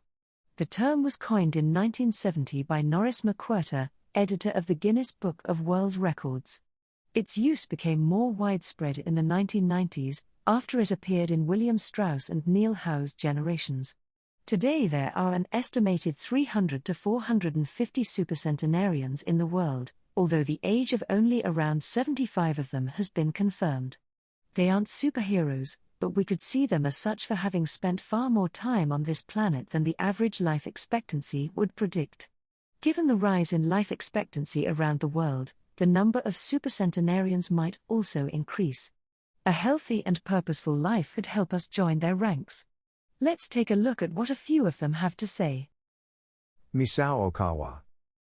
According to the Gerontology Research Group, until April 2015, the oldest living person in the world was Misao Okawa, who passed away in a care facility in Osaka, Japan, after living for 117 years and 27 days. The daughter of a textile merchant, she was born in 1898, when Spain lost its colonies in Cuba, the Philippines, and the United States annexed Hawaii and launched Pepsi-Cola. Until she was 110, this woman, who lived in 3 different centuries, cared for herself unassisted. When specialists asked about her self-care routine, Misao answered simply, eating sushi and sleeping, to which we should add, having a tremendous thirst for life. When they inquired about her secret for longevity, she answered with a smile, I ask myself the same thing. Proof that Japan continues to be a factory of long life. In July of the same year, Sakari Momi passed away at 112 years and 150 days old. At the time he was the oldest man in the world, though he was younger than 57 women. Maria Capovilla. Born in Ecuador in 1889, Maria Capovilla was recognized by Guinness as the world's oldest person. She died of pneumonia in 2006, at 116 years and 347 days old, leaving behind 3 children, 12 grandchildren, and 20 great and great-great-grandchildren. She gave one of her last interviews at age 107, sharing her memories and her thoughts. I'm happy, and I give thanks to God, who keeps me going. I never thought I'd live so long, I thought I'd die long ago. My husband, Antonio Capovilla, was the captain of a ship. He passed away at 84. We had 2 daughters and a son, and now I have many grandchildren and great-grandchildren. Things were better, back in the old days. People behaved better. We used to dance, but we were more restrained. There was this one song I loved dancing to, Maria by Luis Alarcon. I still remember most of the words. I also remember many prayers, and say them every day. I like the waltz, and can still dance it. I also still make crafts. I still do some of the things I did when I was in school. When she had finished recalling her past, she began to dance, one of her great passions, with an energy that made her seem decades younger. When asked about her secret for longevity, she responded simply, I don't know what the secret to long life is. The only thing I do is I've never eaten meat in my life. I attribute it to that. Jean Calment. Born in Arles, France, in February 1875, Jeanne Calment lived until August 4, 1997, making her, at 122, the oldest person of verified age in history. She jokingly said that she competed with Methuselah, and there is no question that she broke numerous records as she went on celebrating birthdays. She died of natural causes at the end of a happy life during which she denied herself almost nothing. She rode a bicycle until she turned 100. She lived on her own until 110, when she agreed to move into a nursing home after accidentally starting a small fire in her apartment. She stopped smoking at 120, when her cataracts started making it hard for her to bring a cigarette to her lips. One of her secrets may have been her sense of humor. As she said on her 120th birthday, I see badly, I hear badly, and I feel bad, but everything's fine. Walter Breuning. Born in Minnesota in 1896, Walter Breuning was able to see 3 centuries in his lifetime. He died in Montana in 2011, from natural causes. He'd had 2 wives and a 50-year career on the railroad. At 83 he retired to an assisted living center in Montana, where he remained until his death. He is the 2nd oldest man, of verified age, ever born in the United States. He gave many interviews in his final years, insisting that his longevity stemmed from, among other things, his habit of eating only 2 meals per day and working for as many years as he could. Your mind and your body. You keep both busy, he said on his 112th birthday, you'll be here a long time. Back then, he was still exercising every day. Among Breuning's other secrets, he had a habit of helping others, and he wasn't afraid of dying. As he declared in a 2010 interview with the Associated Press, "We're all going to die. Some people are scared of dying. Never be afraid to die. Because you're born to die." Before passing away in 2011, he is said to have told a pastor that he'd made a deal with God: if he wasn't going to get better, it was time to go. Alexander Imich. Born in Poland in 1903, Alexander Imich was a chemist and parapsychologist residing in the United States who, after the death of his predecessor in 2014, became the oldest man of authenticated age in the world. Imich himself died shortly thereafter, in June of that year, leaving behind a long life rich with experiences. Imich attributed his longevity to, among other things, never drinking alcohol. "It's not as though I'd won the Nobel Prize," he said upon being declared the world's oldest man. "I never thought I'd get to be so old." When asked about his secret to living so long, his answer was, "I don't know. I just haven't died yet." Ikigai artists. The secret to long life, however, is not held by supercentenarians alone. There are many people of advanced age who, though they haven't made it into Guinness World Records, offer us inspiration and ideas for bringing energy and meaning to our lives. Artists, for example, who carry the torch of their Ikigai instead of retiring, have this power. Art, in all its forms, is an Ikigai that can bring happiness and purpose to our days. Enjoying or creating beauty is free, and something all human beings have access to. Hokusai, the Japanese artist who made woodblock prints in the ukiyo-e style and lived for 88 years, from the mid-18th to the mid-19th century, added this postscript to the first edition of his 100 Views of Mount Fuji. "All that I have produced before the age of 70 is not worth being counted. It is at the age of 73 that I have somewhat begun to understand the structure of true nature, of animals and grasses, and trees and birds, and fishes and insects. Consequently, at 80 years of age I shall have made still more progress. At 90 I hope to have penetrated into the mystery of things. At 100 years of age I should have reached decidedly a marvelous degree, and when I shall be 110, all that I do, every point and every line, shall be instinct with life." In the pages that follow, we've collected some of the most inspirational words from artists interviewed by Camille Sweeney for the New York Times.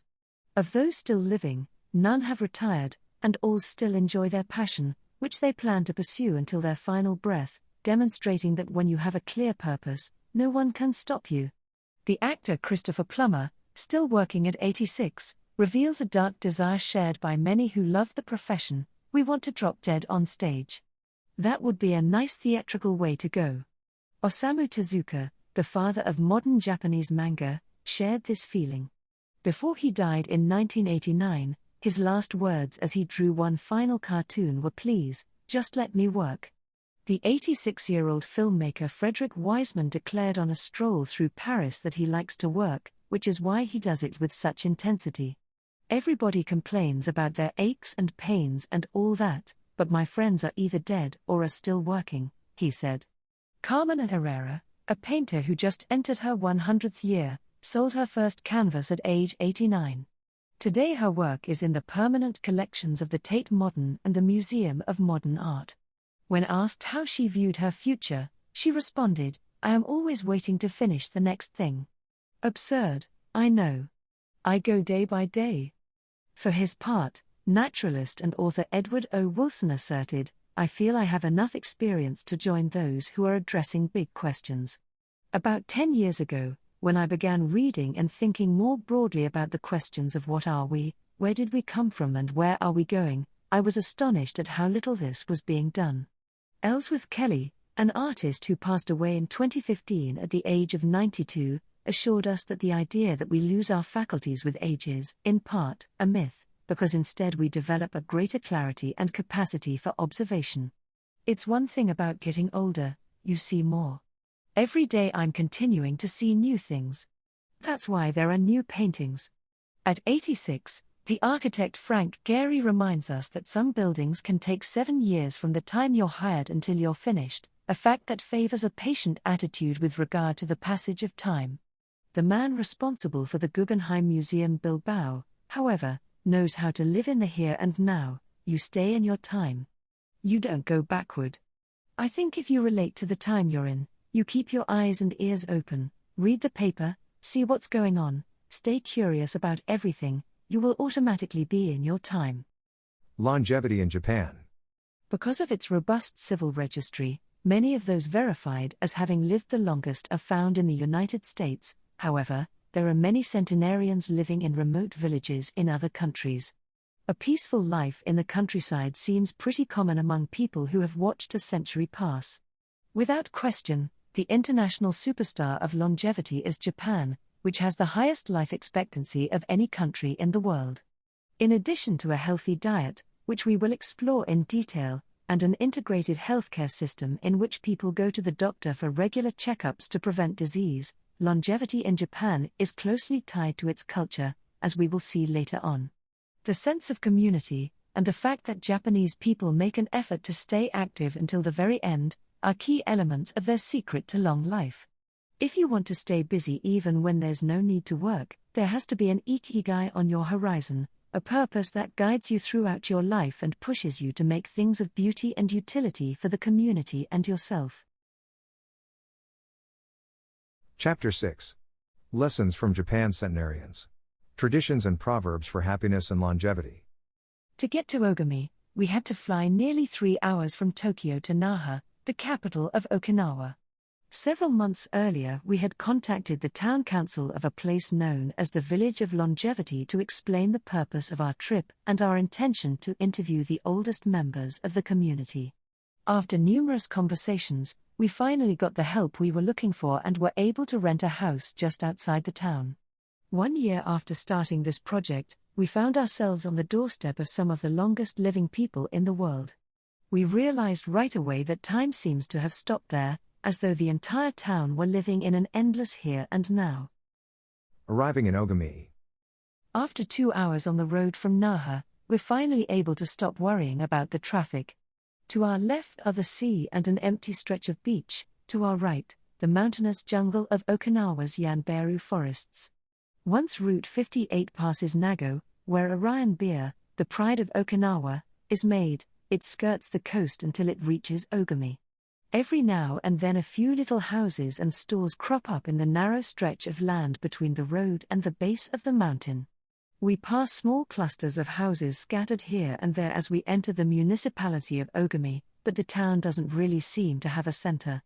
Our GPS finally guides us to our destination, the Center for the Support and Promotion of Well-Being, housed in an unattractive cinderblock building right off the highway. We go in through the back door, where a man named Tyra is waiting for us. Beside him is a petite, cheerful woman who introduces herself as Yuki. 2 other women immediately get up from desks and show us to a conference room. They serve us each a cup of green tea and a few shikiwasa, a small citrus fruit that packs a big nutritional punch, as we will see later on. Tyra sits down across from us in his formal suit and opens up a large planner and a 3-ring binder. Yuki sits next to him. The binder contains a list of all the town's residents, organized by age and club, or moai. Tyra points out that these groups of people who help one another are characteristic of Ogami. The moai are not organized around any concrete objective, they function more like a family. Tyra also tells us that volunteer work, rather than money, drives much of what happens in Ogami. Everyone offers to pitch in, and the local government takes care of assigning tasks. This way, everyone can be useful and feels like a part of the community. Ogami is the penultimate town before Cape Hedo, the northernmost point of the largest island in the archipelago. From the top of one of Ogami's mountains, we're able to look down over the whole town. Almost everything is the green of the Yanbaru jungle, making us wonder where the nearly 3,200 residents are hiding. We can see a few houses, but they're scattered in little clusters near the sea or in small valleys accessible by side roads. Communal life. We're invited to eat in one of Ogami's few restaurants, but when we arrive the only 3 tables are already reserved. Don't worry, we'll go to Chomi instead. It never fills up, says Yuki, walking back to her car. She's still driving at age 88, and takes great pride in that. Her co-pilot is 99, and has also decided to spend the day with us. We have to drive fast to keep up with them on a highway that is sometimes more dirt than asphalt. Finally reaching the other end of the jungle, we can at last sit down to eat. I don't really go to restaurants, Yuki says as we take our seats. Almost everything I eat comes from my vegetable garden, and I buy my fish from Tanaka, who's been my friend forever. The restaurant is right by the sea and seems like something from the planet Tatooine, from Star Wars. The menu boasts in large letters that it serves slow food prepared with organic vegetables grown in the town. But really, Yuki continues, food is the least important thing. She is extroverted, and rather pretty. She likes to talk about her role as the director of several associations run by the local government. Food won't help you live longer, she says, bringing to her lips a bite of the diminutive confection that followed our meal. The secret is smiling and having a good time. There are no bars and only a few restaurants in Ogami, but those who live there enjoy a rich social life that revolves around community centers. The town is divided into 17 neighborhoods, and each one has a president and several people in charge of things like culture, festivals, social activities, and longevity. Residents pay close attention to this last category. We're invited to the community center of one of the 17 neighborhoods. It is an old building right next to one of the mountains of the Yanbaru jungle, home to Bunagaya, the town's iconic sprites. The Bunagaya spirits of the Yanbaru jungle. Bunagaya are magical creatures that inhabit the Yanbaru jungle near Ogami and its surrounding towns. They manifest as children with long red hair, and like to hide in the jungle's gojumaru, banyan, trees and go fishing on the beach. Many of Okinawa's stories and fables are about Bunagaya sprites. They are mischievous, playful, and unpredictable. Locals say that the Bunagaya love the mountains, rivers, sea, trees, earth, wind, and animals, and that if you want to befriend them, you have to show respect for nature. A birthday party. When we arrive at the neighborhood's community center, we're greeted by a group of about 20 people who proudly proclaim, the youngest among us is 83. We conduct our interviews at a large table while drinking green tea. When we finish, we're brought to an event space, where we celebrate the birthdays of 3 members of the group. One woman is turning 99, another 94, and one young man has just reached 89. We sing a few songs popular in the village and finish up with Happy Birthday in English. The woman turning 99 blows out the candles and thanks everyone for coming to her party. We eat homemade shikiwasa cake and end up dancing and celebrating as though it were the birthday of a 20-something. It's the first party, but not the last, that we'll attend during our week in the village.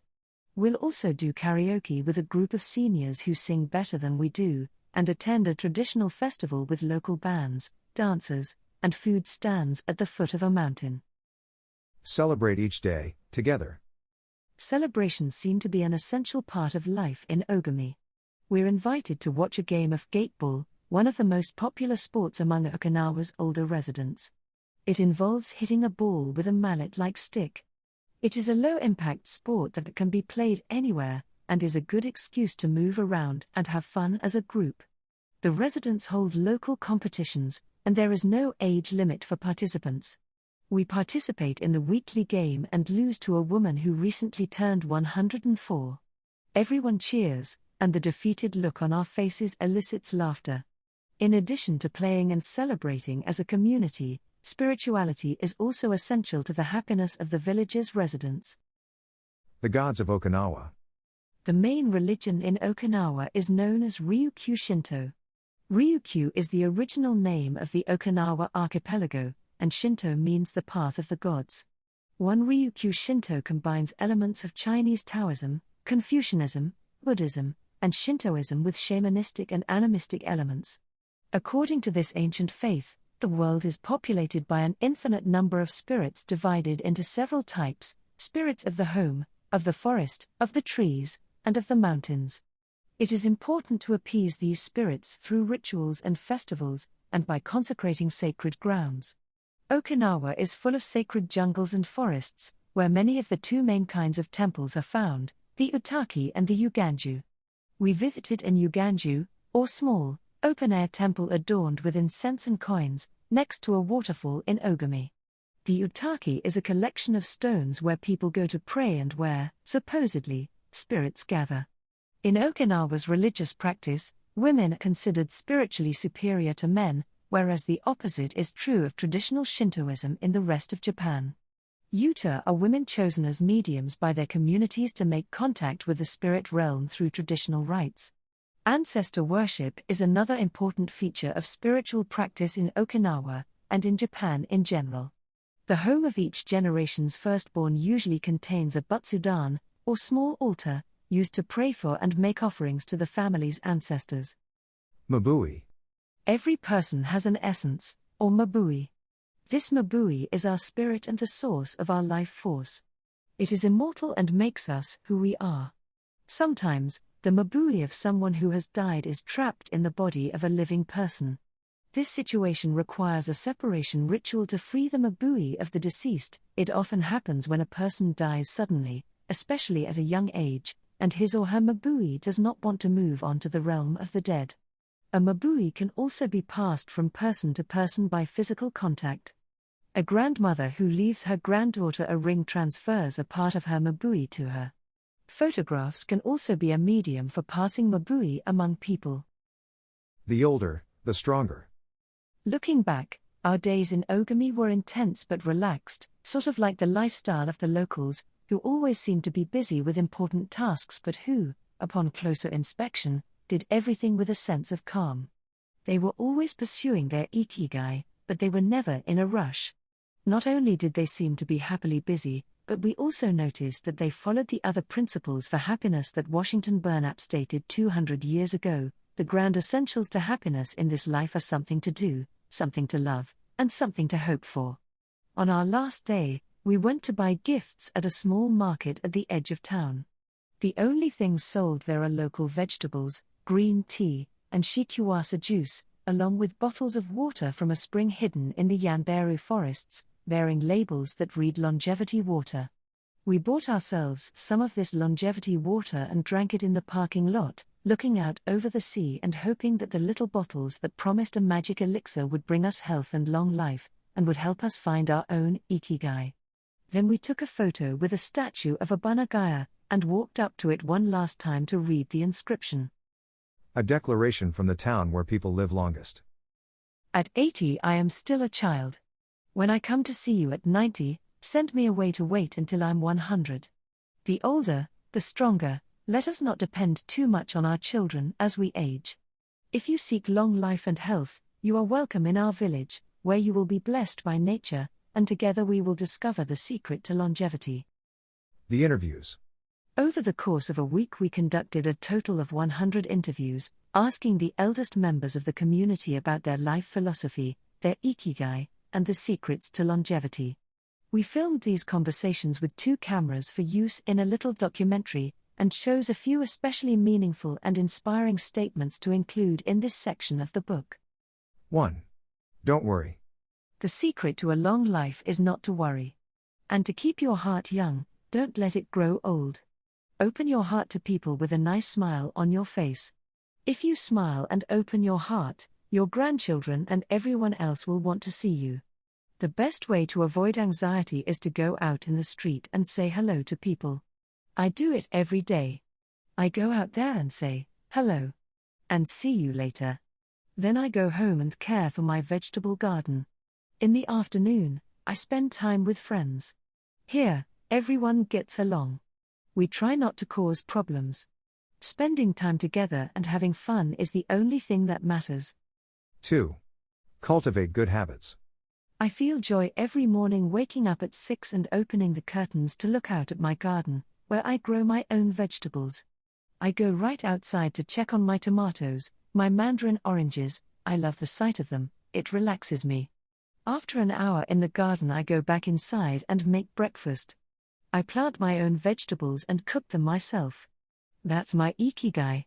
The key to staying sharp in old age is in your fingers. From your fingers to your brain, and back again. If you keep your fingers busy, you'll live to see 100. I get up at 4 every day.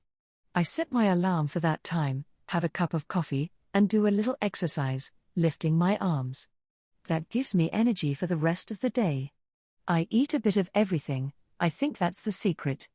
I like variety in what I eat, I think it tastes better. Working. If you don't work, your body breaks down. When I wake up, I go to the Butsudan and light incense. You have to keep your ancestors in mind. It's the first thing I do every morning. I wake up every day at the same time, early, and spend the morning in my vegetable garden. I go dancing with my friends once a week. I do exercise every day, and every morning I go for a little walk. I never forget to do my Taiso exercises when I get up. Eating vegetables, it helps you live longer. To live a long time you need to do 3 things: exercise to stay healthy, eat well, and spend time with people. 3. Nurture your friendships every day. Getting together with my friends is my most important Ikigai. We all get together here and talk, it's very important. I always know I'll see them all here tomorrow, and that's one of my favorite things in life. My main hobby is getting together with friends and neighbors. Talking each day with the people you love, that's the secret to a long life. I say, hello. And see you later. To the children on their way to school, and wave at everyone who goes by me in their car. Drive safely. I say. Between 7:20 a.m. and 8:15 a.m., I'm outside on my feet the whole time, saying hello to people. Once everyone's gone, I go back inside. Chatting and drinking tea with my neighbors. That's the best thing in life. And singing together. I wake up at 5 every morning, leave the house, and walk to the sea. Then I go to a friend's house and we have tea together. That's the secret to long life, getting together with people, and going from place to place. 4. Live an unhurried life. My secret to a long life is always saying to myself, slow down, and relax. You live much longer if you're not in a hurry. I make things with wicker. That's my Ikigai. The first thing I do when I wake up is pray. Then I do my exercises and eat breakfast. At 7 I calmly start working on my wicker. When I get tired at 5, I go visit my friends. Doing many different things every day. Always staying busy, but doing one thing at a time, without getting overwhelmed. The secret to long life is going to bed early, waking up early, and going for a walk. Living peacefully and enjoying the little things. Getting along with your friends. Spring, summer, fall, winter, enjoying each season, happily. 5. Be optimistic. Every day I say to myself, today will be full of health and energy. Live it to the fullest. I'm 98, but consider myself young. I still have so much to do. Laugh. Laughter is the most important thing. I laugh wherever I go. I'm going to live to be 100. Of course I am. It's a huge motivation for me. Dancing and singing with your grandchildren is the best thing in life. I feel very fortunate to have been born here. I give thanks for it every day. The most important thing in Ogami, in life, is to keep smiling. I do volunteer work to give back to the village a bit of what it has given to me. For example, I use my car to help friends get to the hospital. There's no secret to it. The trick is just to live. Keys to the Ogami lifestyle. 100% of the people we interviewed keep a vegetable garden, and most of them also have fields of tea, mangoes, shikiwasa, and so on. All belong to some form of neighborhood association, where they feel cared for as though by family.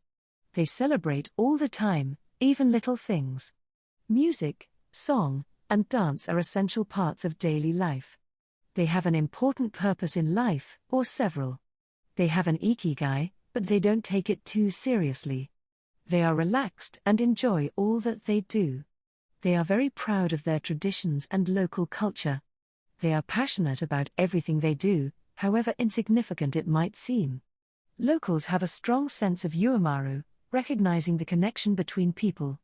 They help each other with everything from work in the fields, harvesting sugarcane or planting rice, to building houses and municipal projects. Our friend Miyagi, who ate dinner with us on our last night in town, told us that he was building a new home with the help of all his friends, and that we could stay there the next time we were in Ogami. They are always busy, but they occupy themselves with tasks that allow them to relax. We didn't see a single old grandpa sitting on a bench doing nothing. They're always coming and going, to sing karaoke, visit with neighbors, or play a game of gateball. Chapter 7. The Ikigai Diet.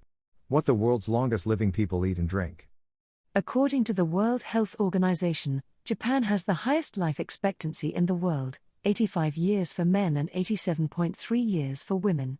Moreover, it has the highest ratio of centenarians in the world, more than 520 for every million people, as of September 2016. The above graphic, which compares life expectancy in Japan, its province Okinawa, Sweden, and the United States, shows that, while life expectancy in Japan is high overall, Okinawa exceeds the national average. Okinawa is one of the areas in Japan that were most affected by World War II. As a result not only of conflicts on the battlefield but also of hunger and a lack of resources once the war ended, the average life expectancy was not very high during the 1940s and 1950s. As Okinawans recovered from the destruction, however, they came to be some of the country's longest living citizens. What secrets to long life do the Japanese hold? What is it about Okinawa that makes it the best of the best in terms of life expectancy? Experts point out that, for one thing, Okinawa is the only province in Japan without trains. Its residents have to walk or cycle when not driving. It is also the only province that has managed to follow the Japanese government's recommendation of eating less than 10 grams of salt per day. Okinawa's miracle diet. The mortality rate from cardiovascular disease in Okinawa is the lowest in Japan, and diet almost certainly has a lot to do with this. It is no coincidence that the Okinawa diet is so often discussed around the world at panels on nutrition. The most concrete and widely cited data on diet in Okinawa come from studies by Makoto Suzuki, a cardiologist at the University of the UQs, who has published more than 700 scientific articles on nutrition and aging in Okinawa since 1970. Bradley J. Wilcox and D. Craig Wilcox joined Makoto Suzuki's research team and published a book considered the Bible on the subject, The Okinawa Program. They reached the following conclusions. Locals eat a wide variety of foods, especially vegetables. Variety seems to be key. A study of Okinawa's centenarians showed that they ate 206 different foods, including spices, on a regular basis. They ate an average of 18 different foods each day, a striking contrast to the nutritional poverty of our fast food culture. They eat at least 5 servings of fruits and vegetables every day. At least 7 types of fruits and vegetables are consumed by Okinawans on a daily basis. The easiest way to check if there is enough variety on your table is to make sure you're eating the rainbow. A table featuring red peppers, carrots, spinach, cauliflower, and eggplant, for example, offers great color and variety. Vegetables, potatoes, legumes, and soy products such as tofu are the staples of an Okinawan's diet. More than 30% of their daily calories comes from vegetables. Grains are the foundation of their diet. Japanese people eat white rice every day, sometimes adding noodles. Rice is the primary food in Okinawa, as well. They rarely eat sugar, and if they do, it's cane sugar. We drove through several sugarcane fields every morning on our way to Ogami, and even drank a glass of cane juice at Nakajin Castle. Beside the stall selling the juice was a sign describing the anti-carcinogenic benefits of sugarcane. In addition to these basic dietary principles, Okinawans eat fish an average of 3 times per week. Unlike in other parts of Japan, the most frequently consumed meat is pork, though locals eat it only once or twice per week. Along these lines, Makoto Suzuki's studies indicate the following: Okinawans consume, in general, 1/3 as much sugar as the rest of Japan's population, which means that sweets and chocolate are much less a part of their diet. They also eat practically half as much salt as the rest of Japan, 7 grams per day, compared to an average of 12. They consume fewer calories, an average of 1,785 per day, compared to 2,068 in the rest of Japan. In fact, low caloric intake is common among the 5 blue zones. Hara Hachibu. This brings us back to the 80% rule we mentioned in the first chapter. a concept known in Japanese as hara hachibu. It's easy to do. When you notice you're almost full but could have a little more, just stop eating. One easy way to start applying the concept of hara hachibu is to skip dessert. Or to reduce portion size. The idea is to still be a little bit hungry when you finish. This is why portion size tends to be much smaller in Japan than in the West. Food isn't served as appetizers, main courses, and dessert. Instead, it's much more common to see everything presented at once on small plates, one with rice, another with vegetables, a bowl of miso soup, and something to snack on. Serving food on many small plates makes it easier to avoid eating too much, and facilitates the varied diet discussed at the beginning of this chapter. Hara hachibu is an ancient practice. The 12th century book on Zen Buddhism Zozen Ujinki recommends eating 2/3 as much as you might want to. Eating less than one might want is common among all Buddhist temples in the East. Perhaps Buddhism recognized the benefits of limiting caloric intake more than 9 centuries ago. So, eat less to live longer? Few would challenge this idea. Without taking it to the extreme of malnutrition, of course, eating fewer calories than our bodies ask for seems to increase longevity. The key to staying healthy while consuming fewer calories is eating foods with a high nutritional value, especially superfoods, and avoiding those that add to our overall caloric intake but offer little to no nutritional value. The calorie restriction we've been discussing is one of the most effective ways to add years to your life. If the body regularly consumes enough, or too many, calories, it gets lethargic and starts to wear down, expending significant energy on digestion alone. Another benefit of calorie restriction is that it reduces levels of IGF-1, insulin-like growth factor 1, in the body. IGF-1 is a protein that plays a significant role in the aging process. It seems that one of the reasons humans and animals age is an excess of this protein in their blood. Whether calorie restriction will extend lifespan in humans is not yet known, but data increasingly indicate that moderate calorie restriction with adequate nutrition has a powerful protective effect against obesity, type 2 diabetes, inflammation, hypertension, and cardiovascular disease, and reduces metabolic risk factors associated with cancer. An alternative to following the 80% rule on a daily basis is to fast for 1 or 2 days each week.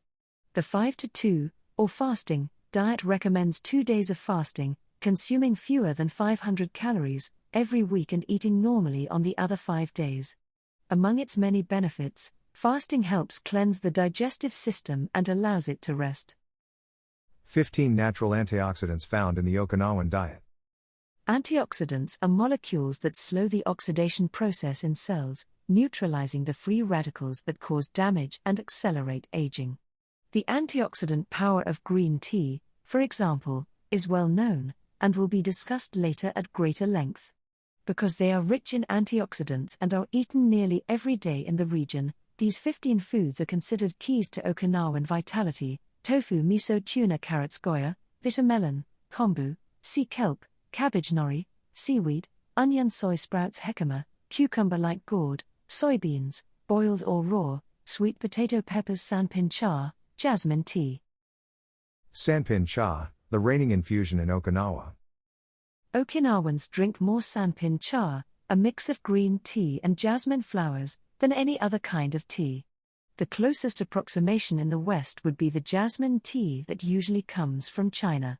A 1988 study conducted by Hiroko Sho at the Okinawa Institute of Science and Technology indicates that jasmine tea reduces blood cholesterol levels.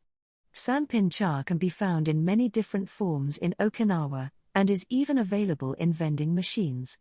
In addition to all the antioxidant benefits of green tea, it boasts the benefits of jasmine, which include reducing the risk of heart attack, strengthening the immune system, helping relieve stress, lowering cholesterol. Okinawans drink an average of 3 cups of sanpin cha every day. It might be hard to find exactly the same blend in the West, but we can drink jasmine tea, or even a high-quality green tea, instead. The secrets of green tea. Green tea has been credited for centuries with significant medicinal properties. Recent studies have confirmed its many benefits, and have attested to the importance of this ancient plant in the longevity of those who drink it often. Originally from China, where it has been consumed for millennia, green tea didn't make its way to the rest of the world until just a few centuries ago. Unlike other teas, and as a result of being air-dried without fermentation, it retains its active elements even after being dried and crumbled. It offers meaningful health benefits such as controlling cholesterol, cleansing and diuretic effects. White tea, with its high concentration of polyphenols, may be even more effective against aging. In fact, it is considered to be the natural product with the greatest antioxidant power in the world, to the extent that 1 cup of white tea might pack the same punch as about a dozen glasses of orange juice. In summary, drinking green or white tea every day can help us reduce the free radicals in our bodies, keeping us young longer. Lowering blood sugar levels, improving circulation, protection against the flu, vitamin C, promoting bone health, fluoride, protection against certain bacterial infections, protection against UV damage. The powerful shikuwasa. Shikuwasa is the citrus fruit par excellence of Okinawa, and Ogami is its largest producer in all of Japan. The fruit is extremely acidic. It is impossible to drink shikuwasa juice without diluting it first with water. Its taste is somewhere between that of a lime and a mandarin orange, to which it bears a family resemblance. Shikuwasas also contain high levels of nobiletin, a flavonoid rich in antioxidants. All citrus fruits, grapefruits, oranges, lemons, are high in nobiletin, but Okinawa's shikuwasas have 40 times as much as oranges. Consuming nobiletin has been proven to protect us from arteriosclerosis, cancer, type 2 diabetes, and obesity in general. Shikuwasas also contain vitamin C and B1, beta-carotene, and minerals. They are used in many traditional dishes and to add flavor to food, and are squeezed to make juice. While conducting research at the birthday parties of the town's grandparents, we were served shikuwasa cake. The antioxidant canon, for Westerners. In 2010, the UK's Daily Mirror published a list of foods recommended by experts to combat aging.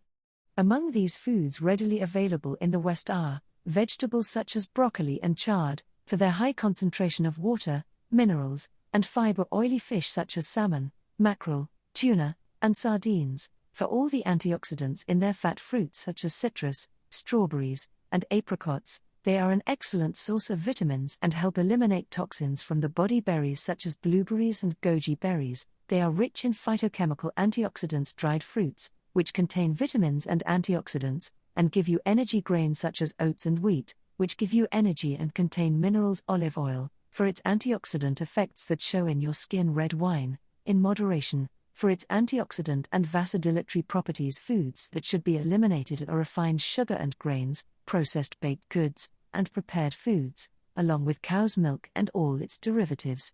Following this diet will help you feel younger and slow the process of premature aging. Chapter 8. Gentle movements, longer life. Exercises from the East that promote health and longevity. Studies from the blue zone suggest that the people who live longest are not the ones who do the most exercise but rather the ones who move the most. When we visited Ogami, the village of longevity, we discovered that even people over 80 and 90 years old are still highly active. They don't stay at home looking out the window or reading the newspaper.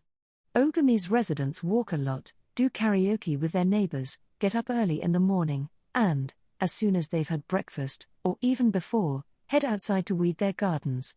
They don't go to the gym or exercise intensely, but they almost never stop moving in the course of their daily routines. As easy as getting out of your chair. Metabolism slows down 90% after 30 minutes of sitting. The enzymes that move the bad fat from your arteries to your muscles, where it can get burned off, slow down. And after 2 hours, good cholesterol drops 20%. Just getting up for 5 minutes is going to get things going again. These things are so simple they're almost stupid, says Gavin Bradley in a 2015 interview with Bridget Schultz for The Washington Post. Bradley is one of the preeminent experts on the subject, and the director of an international organization dedicated to building awareness of how detrimental sitting all the time can be to our health. If we live in a city, We might find it hard to move in natural and healthy ways every day, but we can turn to exercises that have proven for centuries to be good for the body. The Eastern disciplines for bringing body, mind, and soul into balance have become quite popular in the West, but in their countries of origin they have been used for ages to promote health. Yoga, originally from India, though very popular in Japan, and China's Qigong and Tai Chi, among other disciplines, seek to create harmony between a person's body and mind so they can face the world with strength, joy, and serenity. They are touted as elixirs of youth, and science has endorsed the claim. These gentle exercises offer extraordinary health benefits, and are particularly appropriate for older individuals who have a harder time staying fit. Tai Chi has been shown, among other things, to slow the development of osteoporosis and Parkinson's disease, to increase circulation, and to improve muscle tone and flexibility. Its emotional benefits are just as important. It is a great shield against stress and depression. You don't need to go to the gym for an hour every day or run marathons. As Japanese centenarians show us, all you need is to add movement to your day. Practicing any of these Eastern disciplines on a regular basis is a great way to do so. An added benefit is that they all have well-defined steps, and as we saw in Chapter 4, disciplines with clear rules are good for flow.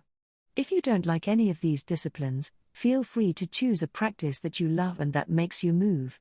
In the following pages we'll take a look at some of the practices that promote health and longevity, but first, a little appetizer, a singularly Japanese exercise for starting your day. Radio Taiso. This morning warm-up has been around since before World War II. The radio part of its name is from when the instructions for each exercise were transmitted over the radio, but today people usually do these movements while tuned to a television channel or internet video demonstrating the steps. One of the main purposes of doing Radio Taiso is to promote a spirit of unity among participants. The exercises are always done in groups, usually in schools before the start of classes, and in businesses before the workday begins. Statistics show that 30% of Japanese practice Radio Taiso for a few minutes every morning, but Radio Taiso is one thing that almost everyone we interviewed in Ogami had in common. Even the residents of the nursing home we visited dedicated at least 5 minutes every day to it, though some did the exercises from their wheelchairs. We joined them on their daily practice and we felt refreshed for the rest of the day. When these exercises are done in a group, it is usually on a sports field or in a large reception hall, and typically involves some kind of loudspeaker. The exercises take 5 or 10 minutes, depending on whether you do all or only some of them. They focus on dynamic stretching and increasing joint mobility. One of the most iconic Radio Taiso exercises consists of simply raising your arms above your head and then bringing them down in a circular motion. It is a tool to wake up the body, an easy mobility workout that is low in intensity and that focuses on exercising as many joints as possible. It might seem basic, but in our modern lives, we can spend days without raising our arms above our ears. Think about it, our arms are down when using computers, when using smartphones, when reading books. One of the few times we raise our hands over our heads is when reaching for something in a cupboard or closet, while our ancestors were raising their hands over their heads all the time when gathering things from trees. Radio Taiso helps us to practice all the basic movements of the body. Basic version of the Radio Taiso exercises, 5 minutes. Yoga. Popular in Japan as well as in the West, yoga can be done by almost anyone. Some of its poses have even been adapted for pregnant women and practitioners with physical disabilities. Yoga comes from India, where it was developed millennia ago to unite our mental and physical elements. The word yoga itself comes from the Sanskrit term for yoke, which refers to the crosspiece that binds draft animals to one another and to the cart they're pulling. Yoga strives to unite body and mind in the same way, guiding us toward a healthy lifestyle in harmony with the world around us. The main objectives of yoga are to bring us closer to our human nature, mental and physical purification to bring us closer to the divine. Styles of yoga. Though all are oriented towards similar goals, there are many different types of yoga that vary according to the traditions and texts from which they were developed. The differences among them lie, as the masters say, in the path taken to the summit of our best self. Jnana Yoga, the yoga of wisdom, the search for discipline and mental growth. Karma Yoga focuses on action, on tasks and duties that benefit oneself and one's community. Bhakti Yoga, the yoga of devotion and surrender to the divine. Mantra Yoga focuses on the recitation of mantras to reach a state of relaxation. Kundalini Yoga combines diverse steps to reach the desired mental state. Raja Yoga, also known as the royal path, encompasses a range of steps geared toward achieving communion with oneself and others. Hatha Yoga, the most widespread form in the West and Japan, characterized by asanas or poses combined in a quest for balance. How to do a sun salutation. The sun salutation is one of the most iconic exercises in Hatha Yoga. To do it, you simply have to follow these 12 basic movements. 1. With your feet together, stand up straight but keep your muscles relaxed. Exhale. 2. Place the palms of your hands together in front of your chest. From this position, inhale as you raise your arms above your head and bend backward slightly. 3. Exhale as you bend forward until you touch the ground with the palms of your hands, without bending your knees. 4. Stretch one leg back to touch the floor with the tips of your toes. Inhale. 5. Bring the other leg back, keeping your legs and arms straight, as you hold your breath. 6. As you exhale, bend your arms and bring your chest to the ground and then forward, resting your knees on the ground. 7. Straighten your arms and bend your spine back, keeping the lower half of your body on the ground. Inhale. 8. With your hands and feet on the ground, lift your hips until your arms and legs are straight and your body forms an upside-down V. Exhale throughout the movement. 9. Bring forward the same leg you'd stretched back earlier and bend it so that your knee and foot are aligned under your head and between your hands. Inhale. 10. Exhale as you bring your back foot forward and straighten your legs, keeping your hands on the ground as in posture 3. 11. Bring your arms above your head with your palms together and bend backward slightly, as you did in posture 2, while you inhale. 12. Lower your arms to their initial position in mountain pose while you exhale. You've just greeted the sun, now you're ready to have a fantastic day. Tai Chi. Also known as Tai Chi Chuan, or Tai Chi Chuan, Tai Chi is a Chinese martial art that can be traced back hundreds of years to Buddhism and Confucianism. It is very popular in Japan, too. According to Chinese tradition, it was created by the Taoist master and martial arts practitioner Zhang Sanfeng, though it was Yang Lucan who in the 19th century brought the form to the rest of the world. Tai Chi was originally a Neijia, or internal martial art, meaning its goal was personal growth. Focused on self-defense, it teaches those who practice it to defeat their adversaries by using the least amount of force possible and by relying on agility. Tai Chi, which was also seen as a means of healing body and mind, would go on to be used more frequently to foster health and inner peace. To encourage its citizens to be more active, the Chinese government promoted it as an exercise, and it lost its original connection to martial arts, becoming instead a source of health and well-being accessible to all. Styles of Tai Chi. There are different schools and styles of Tai Chi. The following are the best known. Chen style alternates between slow movements and explosive ones. Yang style, the most widespread of the forms, characterized by slow, fluid movements. Wu style utilizes small, slow, deliberate movements. Hao style, centered on internal movements, with almost microscopic external movements, one of the least practiced forms of Tai Chi, even in China. Despite their differences, these styles all have the same objectives. 1. To control movement through stillness. 2. To overcome force through finesse. 3. To move second and arrive first. 4. To know yourself and your opponent. The 10 basic principles of Tai Chi. According to the master Yang Chung Fu, the correct practice of Tai Chi follows 10 basic principles. 1. Elevate the crown of your head, and focus all your energy there. 2. Tighten your chest and expand your back to lighten your lower body. 3. Relax your waist and let it guide your body. 4. Learn to differentiate between heaviness and lightness, knowing how your weight is distributed. 5. Relax the shoulders to allow free movement of the arms and promote the flow of energy. 6. Value the agility of the mind over the strength of the body. 7. Unify the upper and lower body so they act in concert. 8. Unify the internal and the external to synchronize mind, body, and breath. 9. Do not break the flow of your movement, maintain fluidity and harmony. 10. Look for stillness in movement. An active body leads to a calm mind. Imitating clouds. One of the best-known movements in Tai Chi consists of following the form of clouds in an exercise called wave hands like clouds. Here are the steps. 1. Extend your arms in front of you with your palms down. 2. Turn your palms to face in, as though you were hugging a tree trunk. 3. Open your arms out to the side. 4. Bring the left arm up and center, and the right arm down and center. 5. Trace the shape of a ball in front of your body. 6. Turn your left palm toward your face. 7. Shift your weight to your left foot and pivot from your hip toward that side, while your eyes follow the movement of your hand. 8. Bring your left hand to your waist and your right hand in front of your face. 9. Shift your weight to your right foot. 10. Pivot toward your right, looking at your raised right hand the entire time.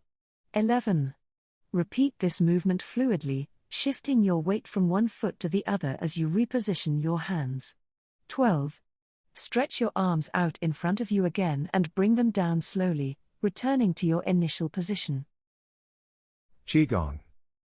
Also known as Qi Kung, its name combines Qi, life force, or energy, and Gong, work, indicating that the form works with the individual's life force. Though relatively modern, especially under its current name, the art of Qigong is based on the Tao Yin, an ancient art meant to foster mental and physical well-being. The practice began to appear in reports on training and martial arts at the beginning of the 20th century, and by the 1930s was being used in hospitals.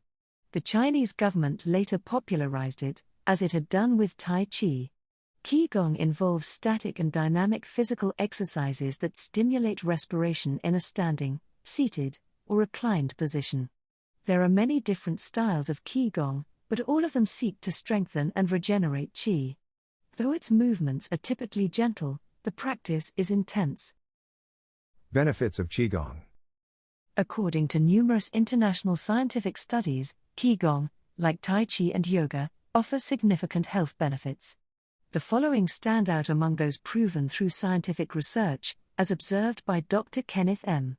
Sancia of San Francisco's Qigong Institute in his article Medical Applications of Qigong 3, Modification of Brain Waves, Improved Balance of Sex Hormones, Lower Mortality Rate from Heart Attacks, Lower Blood Pressure in Patients with Hypertension, Greater Bone Density, Better Circulation, Deceleration of Symptoms Associated with Senility, Greater Balance and Efficiency of Bodily Functions, Increased Blood Flow to the Brain and Greater Mind-Body Connection, Improved Cardiac Function, Reduction in the Secondary Effects of Cancer Treatments. Practicing these arts not only keeps us in shape, it also helps extend our lives.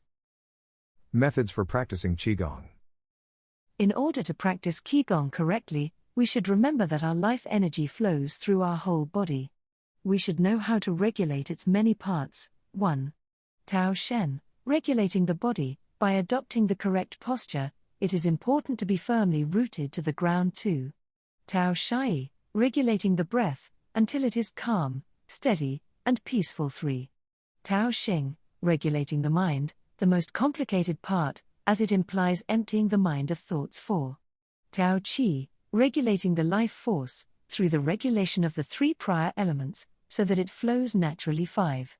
Tao Shen, regulating the spirit is both strength and root in battle, as Yang Juing-Ming explains in the essence of Taiji Qigong. 4. In this way, the whole organism will be prepared to work together toward a single goal. The 5 elements of Qigong.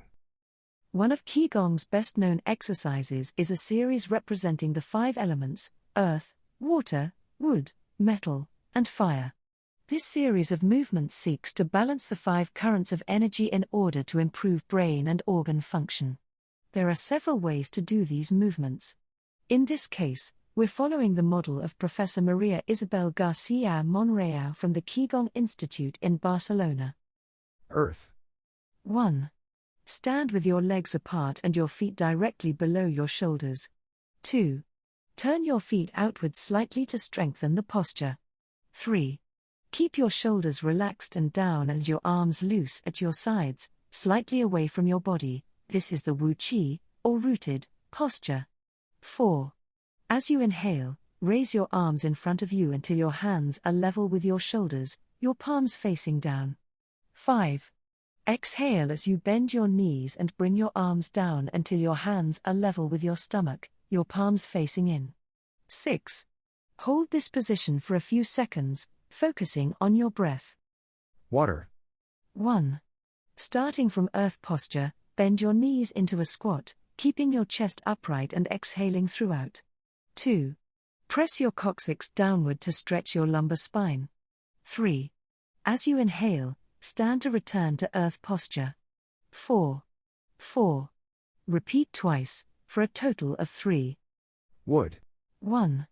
Starting from earth posture, turn your palms upward and open your arms to the side, forming a circle as you inhale, until your hands are level with your clavicle. Turn your hands so that your palms and elbows point downward, while keeping your shoulders relaxed. 2. Reverse the movement as you exhale, making a downward circle with your arms until you reach your initial position. 3. Repeat twice, for a total of 3. Metal. 1. Starting from earth posture, raise your arms until your hands are level with your sternum. 2. Turn your palms toward each other, about 4 inches apart, with your fingers relaxed and slightly separated, pointing upward. 3. As you inhale, move your hands away from each other until they are shoulder width apart. 4. As you exhale, bring your hands toward each other until they are back in position 2. 5. Repeat twice, for a total of 3, observing the concentration of energy as you bring your hands together in front of your lungs. Fire. 1. Starting from earth posture, bring your hands level with your heart as you inhale, with one hand slightly above the other and your palms facing each other. 2. Rotate your hands to feel the energy of your heart. 3. Turn from your waist gently to the left, keeping your torso relaxed and your forearms parallel to the ground. 4. With your palms still facing each other, separate your hands, bringing one up until it is level with your shoulder, and the other down in front of your abdomen. 5. Turn from your waist gently to the right, keeping your torso relaxed and your forearms parallel to the ground. 6. As you exhale, let your hands come back together in front of your heart. 7. With your palms still facing each other, separate your hands, bringing one up until it is level with your shoulder, and the other down in front of your abdomen. Completing the series. 1. Starting from earth posture, inhale as you bring your hands level with your shoulders, palms facing down. 2. As you exhale, lower your arms to rest at your sides, returning to the initial Wu Qi posture. Shiatsu. Created in Japan in the early 20th century, principally for the treatment of arthritis, shiatsu also works on energy flow through the application of pressure with the thumbs and the palms of the hands. In combination with stretching and breathing exercises, it seeks to create equilibrium among the different elements of the body. It is not important that a Tao Yin have a name, is imitating something, or is engraved in jade. What is important is the technique and the essence of what is really practiced. Stretching and contracting, bending and lifting of the head, stepping, lying down, resting or standing, walking or stepping slowly, screaming or breathing, everything can be a Tao Yin. Ji Hong. Breathe better, live longer. The book Zaishan Shishu, known in the West as 10 Books on the Cultivation of Perfection, dates back to the 13th century and is a compendium of materials from diverse sources on developing the mind and body. It quotes, among others, the celebrated Chinese doctor and essayist Sun Simiao, who lived during the 6th century. Sun Simiao was a proponent of a technique called the 6 healing sounds, which involves the coordination of movement, breathing, and pronouncing sounds with the purpose of bringing our souls to a place of calm.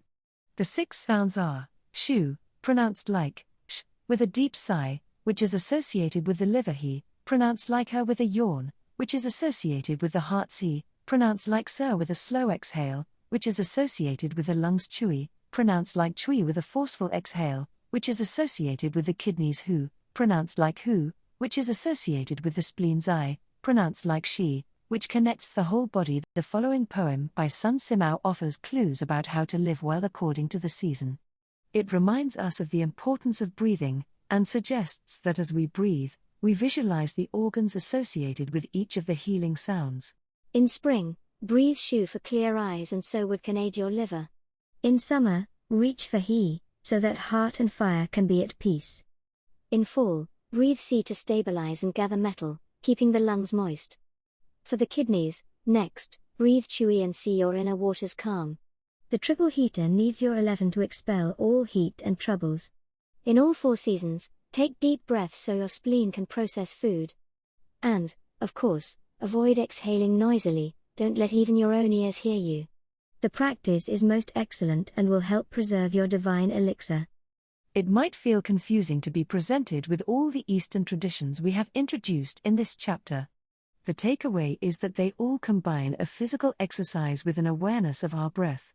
These 2 components, movement and breath, help us to bring our consciousness in line with our body, instead of allowing our mind to be carried away by the sea of daily worries. Most of the time, we are just not aware enough of our breathing. Chapter 9. Resilience and Wabi-Sabi. How to face life's challenges without letting stress and worry age you.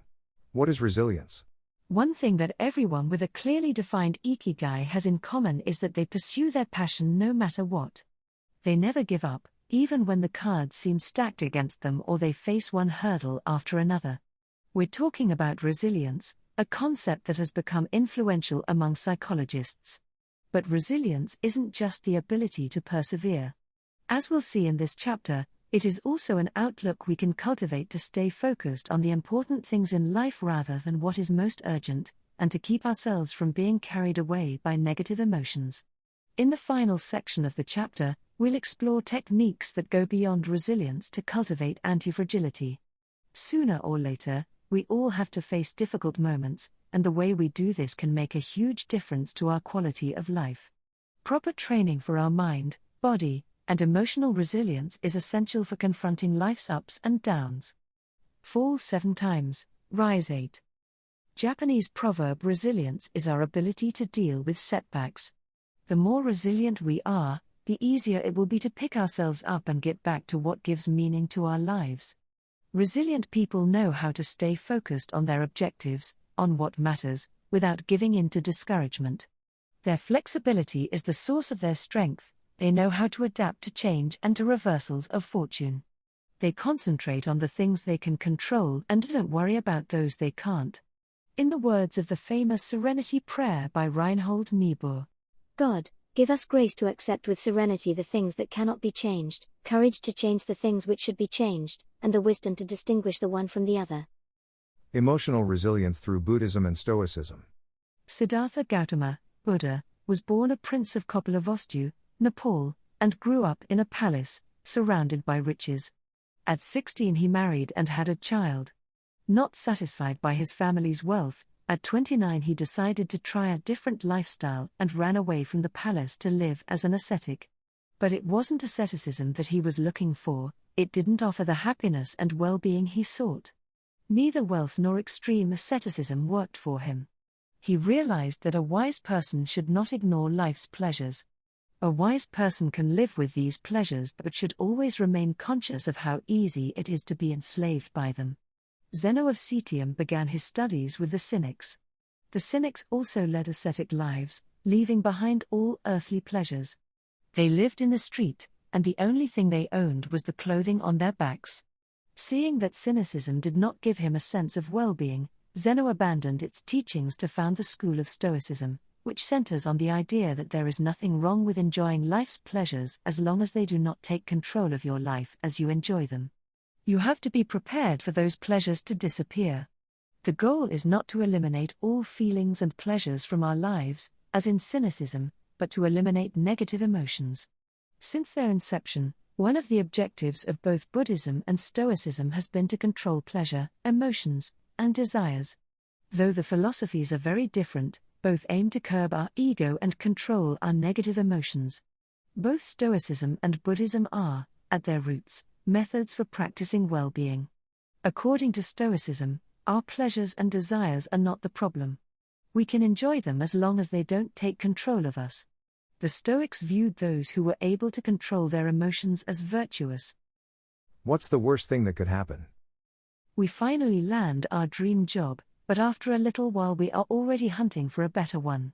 We win the lottery and buy a nice car, but then decide we can't live without a sailboat.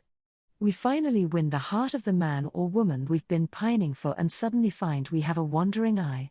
People can be insatiable.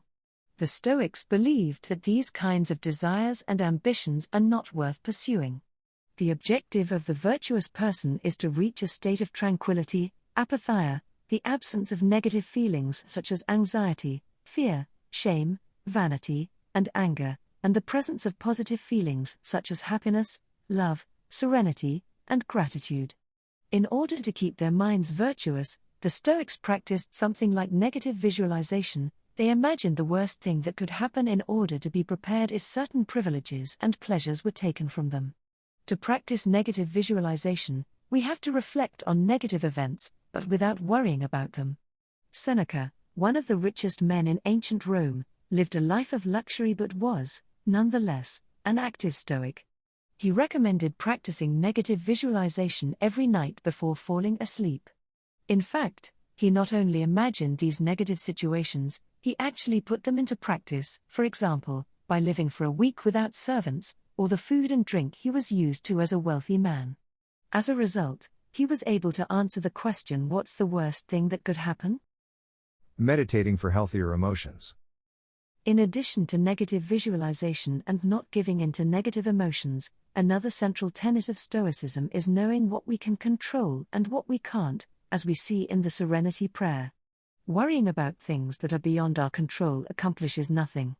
We should have a clear sense of what we can change and what we can't, which in turn will allow us to resist giving in to negative emotions. In the words of Epictetus, it's not what happens to you, but how you react that matters. In Zen Buddhism, meditation is a way to become aware of our desires and emotions and thereby free ourselves from them. It is not simply a question of keeping the mind free of thoughts, but instead involves observing our thoughts and emotions as they appear, without getting carried away by them. In this way, we train our minds not to get swept up in anger, jealousy, or resentment. One of the most commonly used mantras in Buddhism focuses on controlling negative emotions, Om Mani Padme Hum, in which Om is the generosity that purifies the ego, Ma is the ethics that purifies jealousy, Ni is the patience that purifies passion and desire, Pad is the precision that purifies bias, Mi is the surrender that purifies greed, and Hum is the wisdom that purifies hatred. The here and now, and the impermanence of things. Another key to cultivating resilience is knowing in which time to live. Both Buddhism and Stoicism remind us that the present is all that exists, and it is the only thing we can control.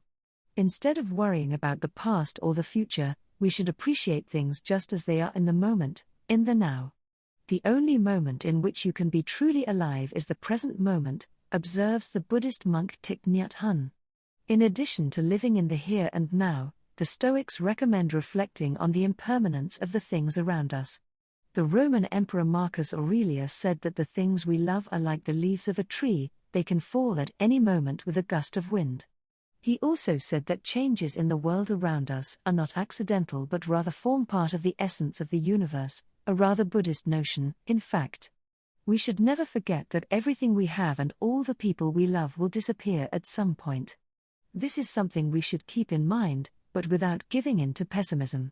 Being aware of the impermanence of things does not have to make us sad, it should help us love the present moment and those who surround us. All things human are short-lived and perishable, Seneca tells us. The temporary, ephemeral, and impermanent nature of the world is central to every Buddhist discipline. Keeping this always in mind helps us avoid excessive pain in times of loss. Wabi-Sabi and Ichigo Ichi-e. Wabi-Sabi is a Japanese concept that shows us the beauty of the fleeting, changeable, and imperfect nature of the world around us. Instead of searching for beauty in perfection, we should look for it in things that are flawed, incomplete. This is why the Japanese place such value, for example, on an irregular or cracked teacup. Only things that are imperfect, incomplete, and ephemeral can truly be beautiful, because only those things resemble the natural world. A complementary Japanese concept is that of Ichigo Ichi-e, which could be translated as this moment exists only now and won't come again. It is heard most often in social gatherings as a reminder that each encounter, whether with friends, family, or strangers, is unique and will never be repeated, meaning that we should enjoy the moment and not lose ourselves in worries about the past or the future. The concept is commonly used in tea ceremonies, Zen meditation, and Japanese martial arts, all of which place emphasis on being present in the moment. In the West, we've grown accustomed to the permanence of the stone buildings and cathedrals of Europe, which sometimes gives us the sense that nothing changes, making us forget about the passage of time. Greco-Roman architecture adores symmetry, sharp lines, imposing facades, and buildings and statues of the gods that outlast the centuries. Japanese architecture, on the other hand, doesn't try to be imposing or perfect, because it is built in the spirit of Wabi-Sabi. The tradition of making structures out of wood presupposes their impermanence and the need for future generations to rebuild them. Japanese culture accepts the fleeting nature of the human being and everything we create. The Grand Shrine of Eyes, for example, has been rebuilt every 20 years for centuries. The most important thing is not to keep the building standing for generations, but to preserve customs and traditions, things that can withstand the passage of time better than structures made by human hands. The key is to accept that there are certain things over which we have no control, like the passage of time and the ephemeral nature of the world around us. Ichigo Ichi-e teaches us to focus on the present and enjoy each moment that life brings us. This is why it is so important to find and pursue our Ikigai. Wabi-Sabi teaches us to appreciate the beauty of imperfection as an opportunity for growth. Beyond resilience, anti-fragility.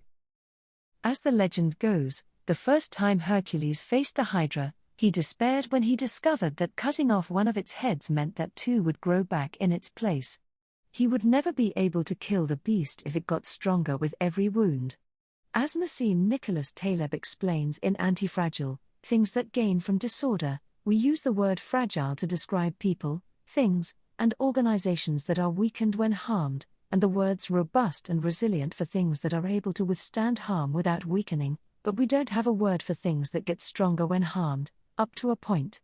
To refer to the kind of power possessed by the Hydra of Lerna, to talk about things that get stronger when they are harmed, Taleb proposes the term antifragile. Antifragility is beyond resilience or robustness. The resilient resists shocks and stays the same, the antifragile gets better. Catastrophes and exceptional circumstances offer good models for explaining antifragility. In 2011, a tsunami hit the Tohoku region of Japan, doing tremendous damage to dozens of cities and towns along the coast, most famously Fukushima. When we visited the affected coast 2 years after the catastrophe, having driven for hours along cracked highways and past one empty gas station after another, we passed through several ghost towns whose streets had been taken over by the remnants of houses, piles of cars, and empty train stations. These towns were fragile spaces that had been forgotten by the government and could not recover on their own. Other places, such as Ishinomaki and Kasanuma, suffered extensive damage but were rebuilt within a few years, thanks to the efforts of many. Ishinomaki and Kasanuma showed how resilient they were in their ability to return to normal after the catastrophe. The earthquake that caused the tsunami also affected the Fukushima nuclear power plant. The Tokyo Electric Power Company engineers working at the plant were not prepared to recover from that kind of damage.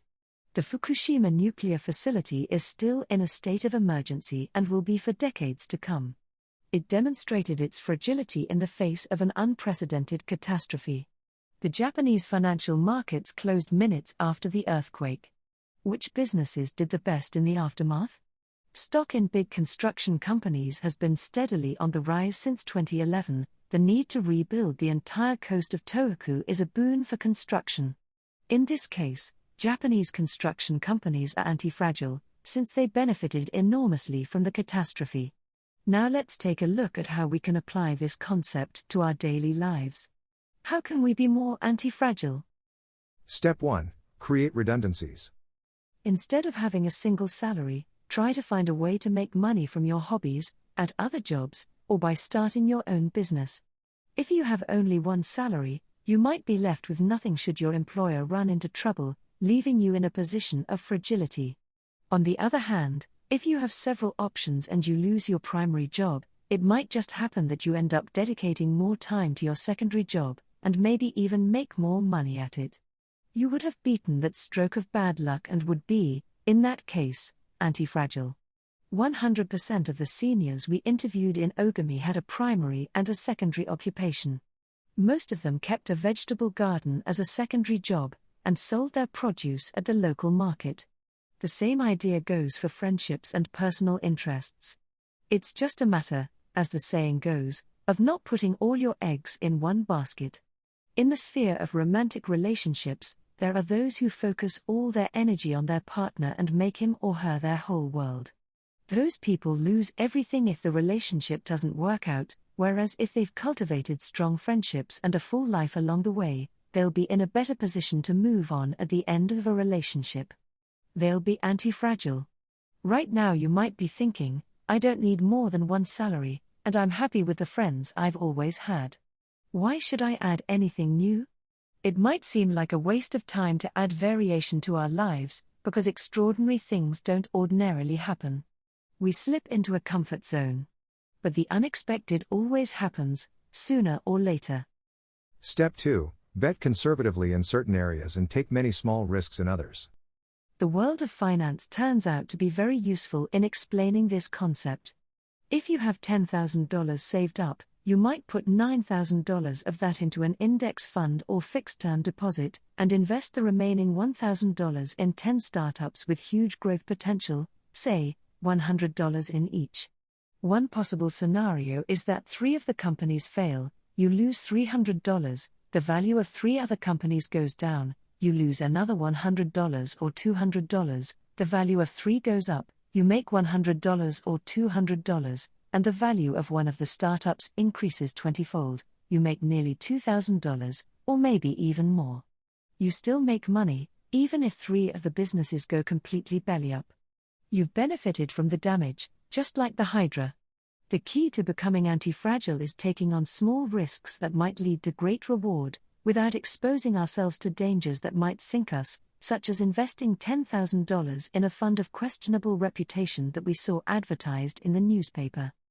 Step 3. Get rid of the things that make you fragile. We're taking the negative route for this exercise.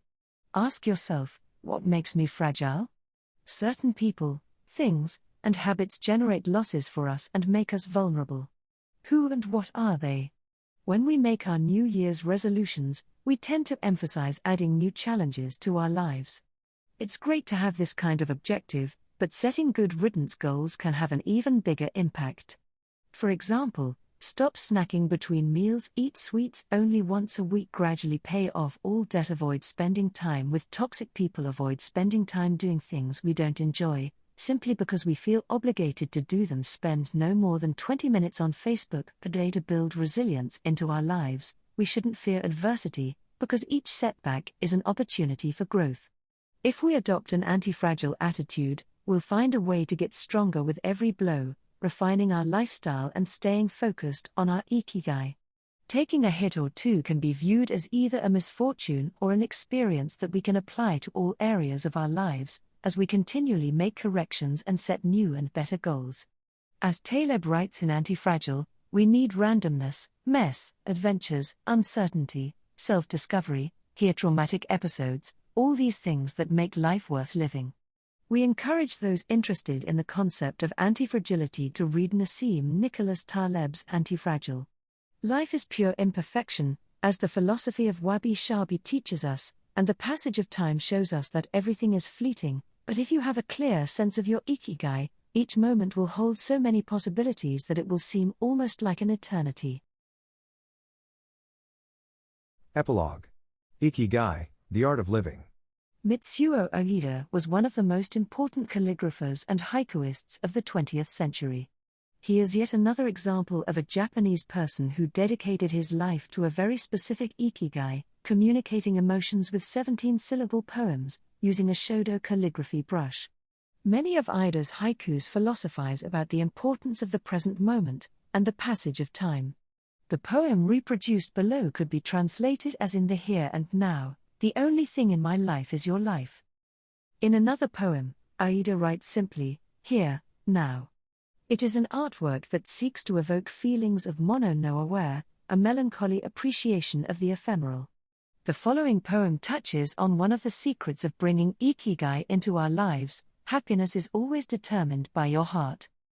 This last one, also by Aida, means keep going, don't change your path.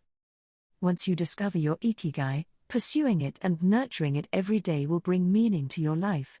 The moment your life has this purpose, you will achieve a happy state of flow in all you do, like the calligrapher at his canvas or the chef who, after half a century, still prepares sushi for his patrons with love.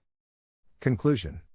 Our Ikigai is different for all of us, but one thing we have in common is that we are all searching for meaning. When we spend our days feeling connected to what is meaningful to us, we live more fully. When we lose the connection, we feel despair. Modern life estranges us more and more from our true nature, making it very easy for us to lead lives lacking in meaning. Powerful forces and incentives, money, power, attention, success, distract us on a daily basis. Don't let them take over your life. Our intuition and curiosity are very powerful internal compasses to help us connect with our Ikigai. Follow those things you enjoy, and get away from or change those you dislike. Be led by your curiosity, and keep busy by doing things that fill you with meaning and happiness. It doesn't need to be a big thing. We might find meaning in being good parents or in helping our neighbors. There is no perfect strategy to connecting with our Ikigai. But what we learned from the Okinawans is that we should not worry too much about finding it. Life is not a problem to be solved. Just remember to have something that keeps you busy doing what you love while being surrounded by the people who love you. The 10 Rules of Ikigai. We'll conclude this journey with 10 rules we've distilled from the wisdom of the long-living residents of Ogami. 1. Stay active, don't retire. Those who give up the things they love doing and do well lose their purpose in life. That's why it's so important to keep doing things of value, making progress, bringing beauty or utility to others, helping out, and shaping the world around you, even after your official professional activity has ended. 2. Take it slow. Being in a hurry is inversely proportional to quality of life. As the old saying goes, walk slowly and you'll go far. When we leave urgency behind, life and time take on new meaning. 3. Don't fill your stomach. Less is more when it comes to eating for long life. 2. According to the 80% rule, in order to stay healthier longer, we should eat a little less than our hunger demands instead of stuffing ourselves. 4. Surround yourself with good friends. Friends are the best medicine, therefore confiding worries over a good chat, sharing stories that brighten your day, getting advice, having fun, dreaming, in other words, living. 5. Get in shape for your next birthday. Water moves, it is at its best when it flows fresh and doesn't stagnate.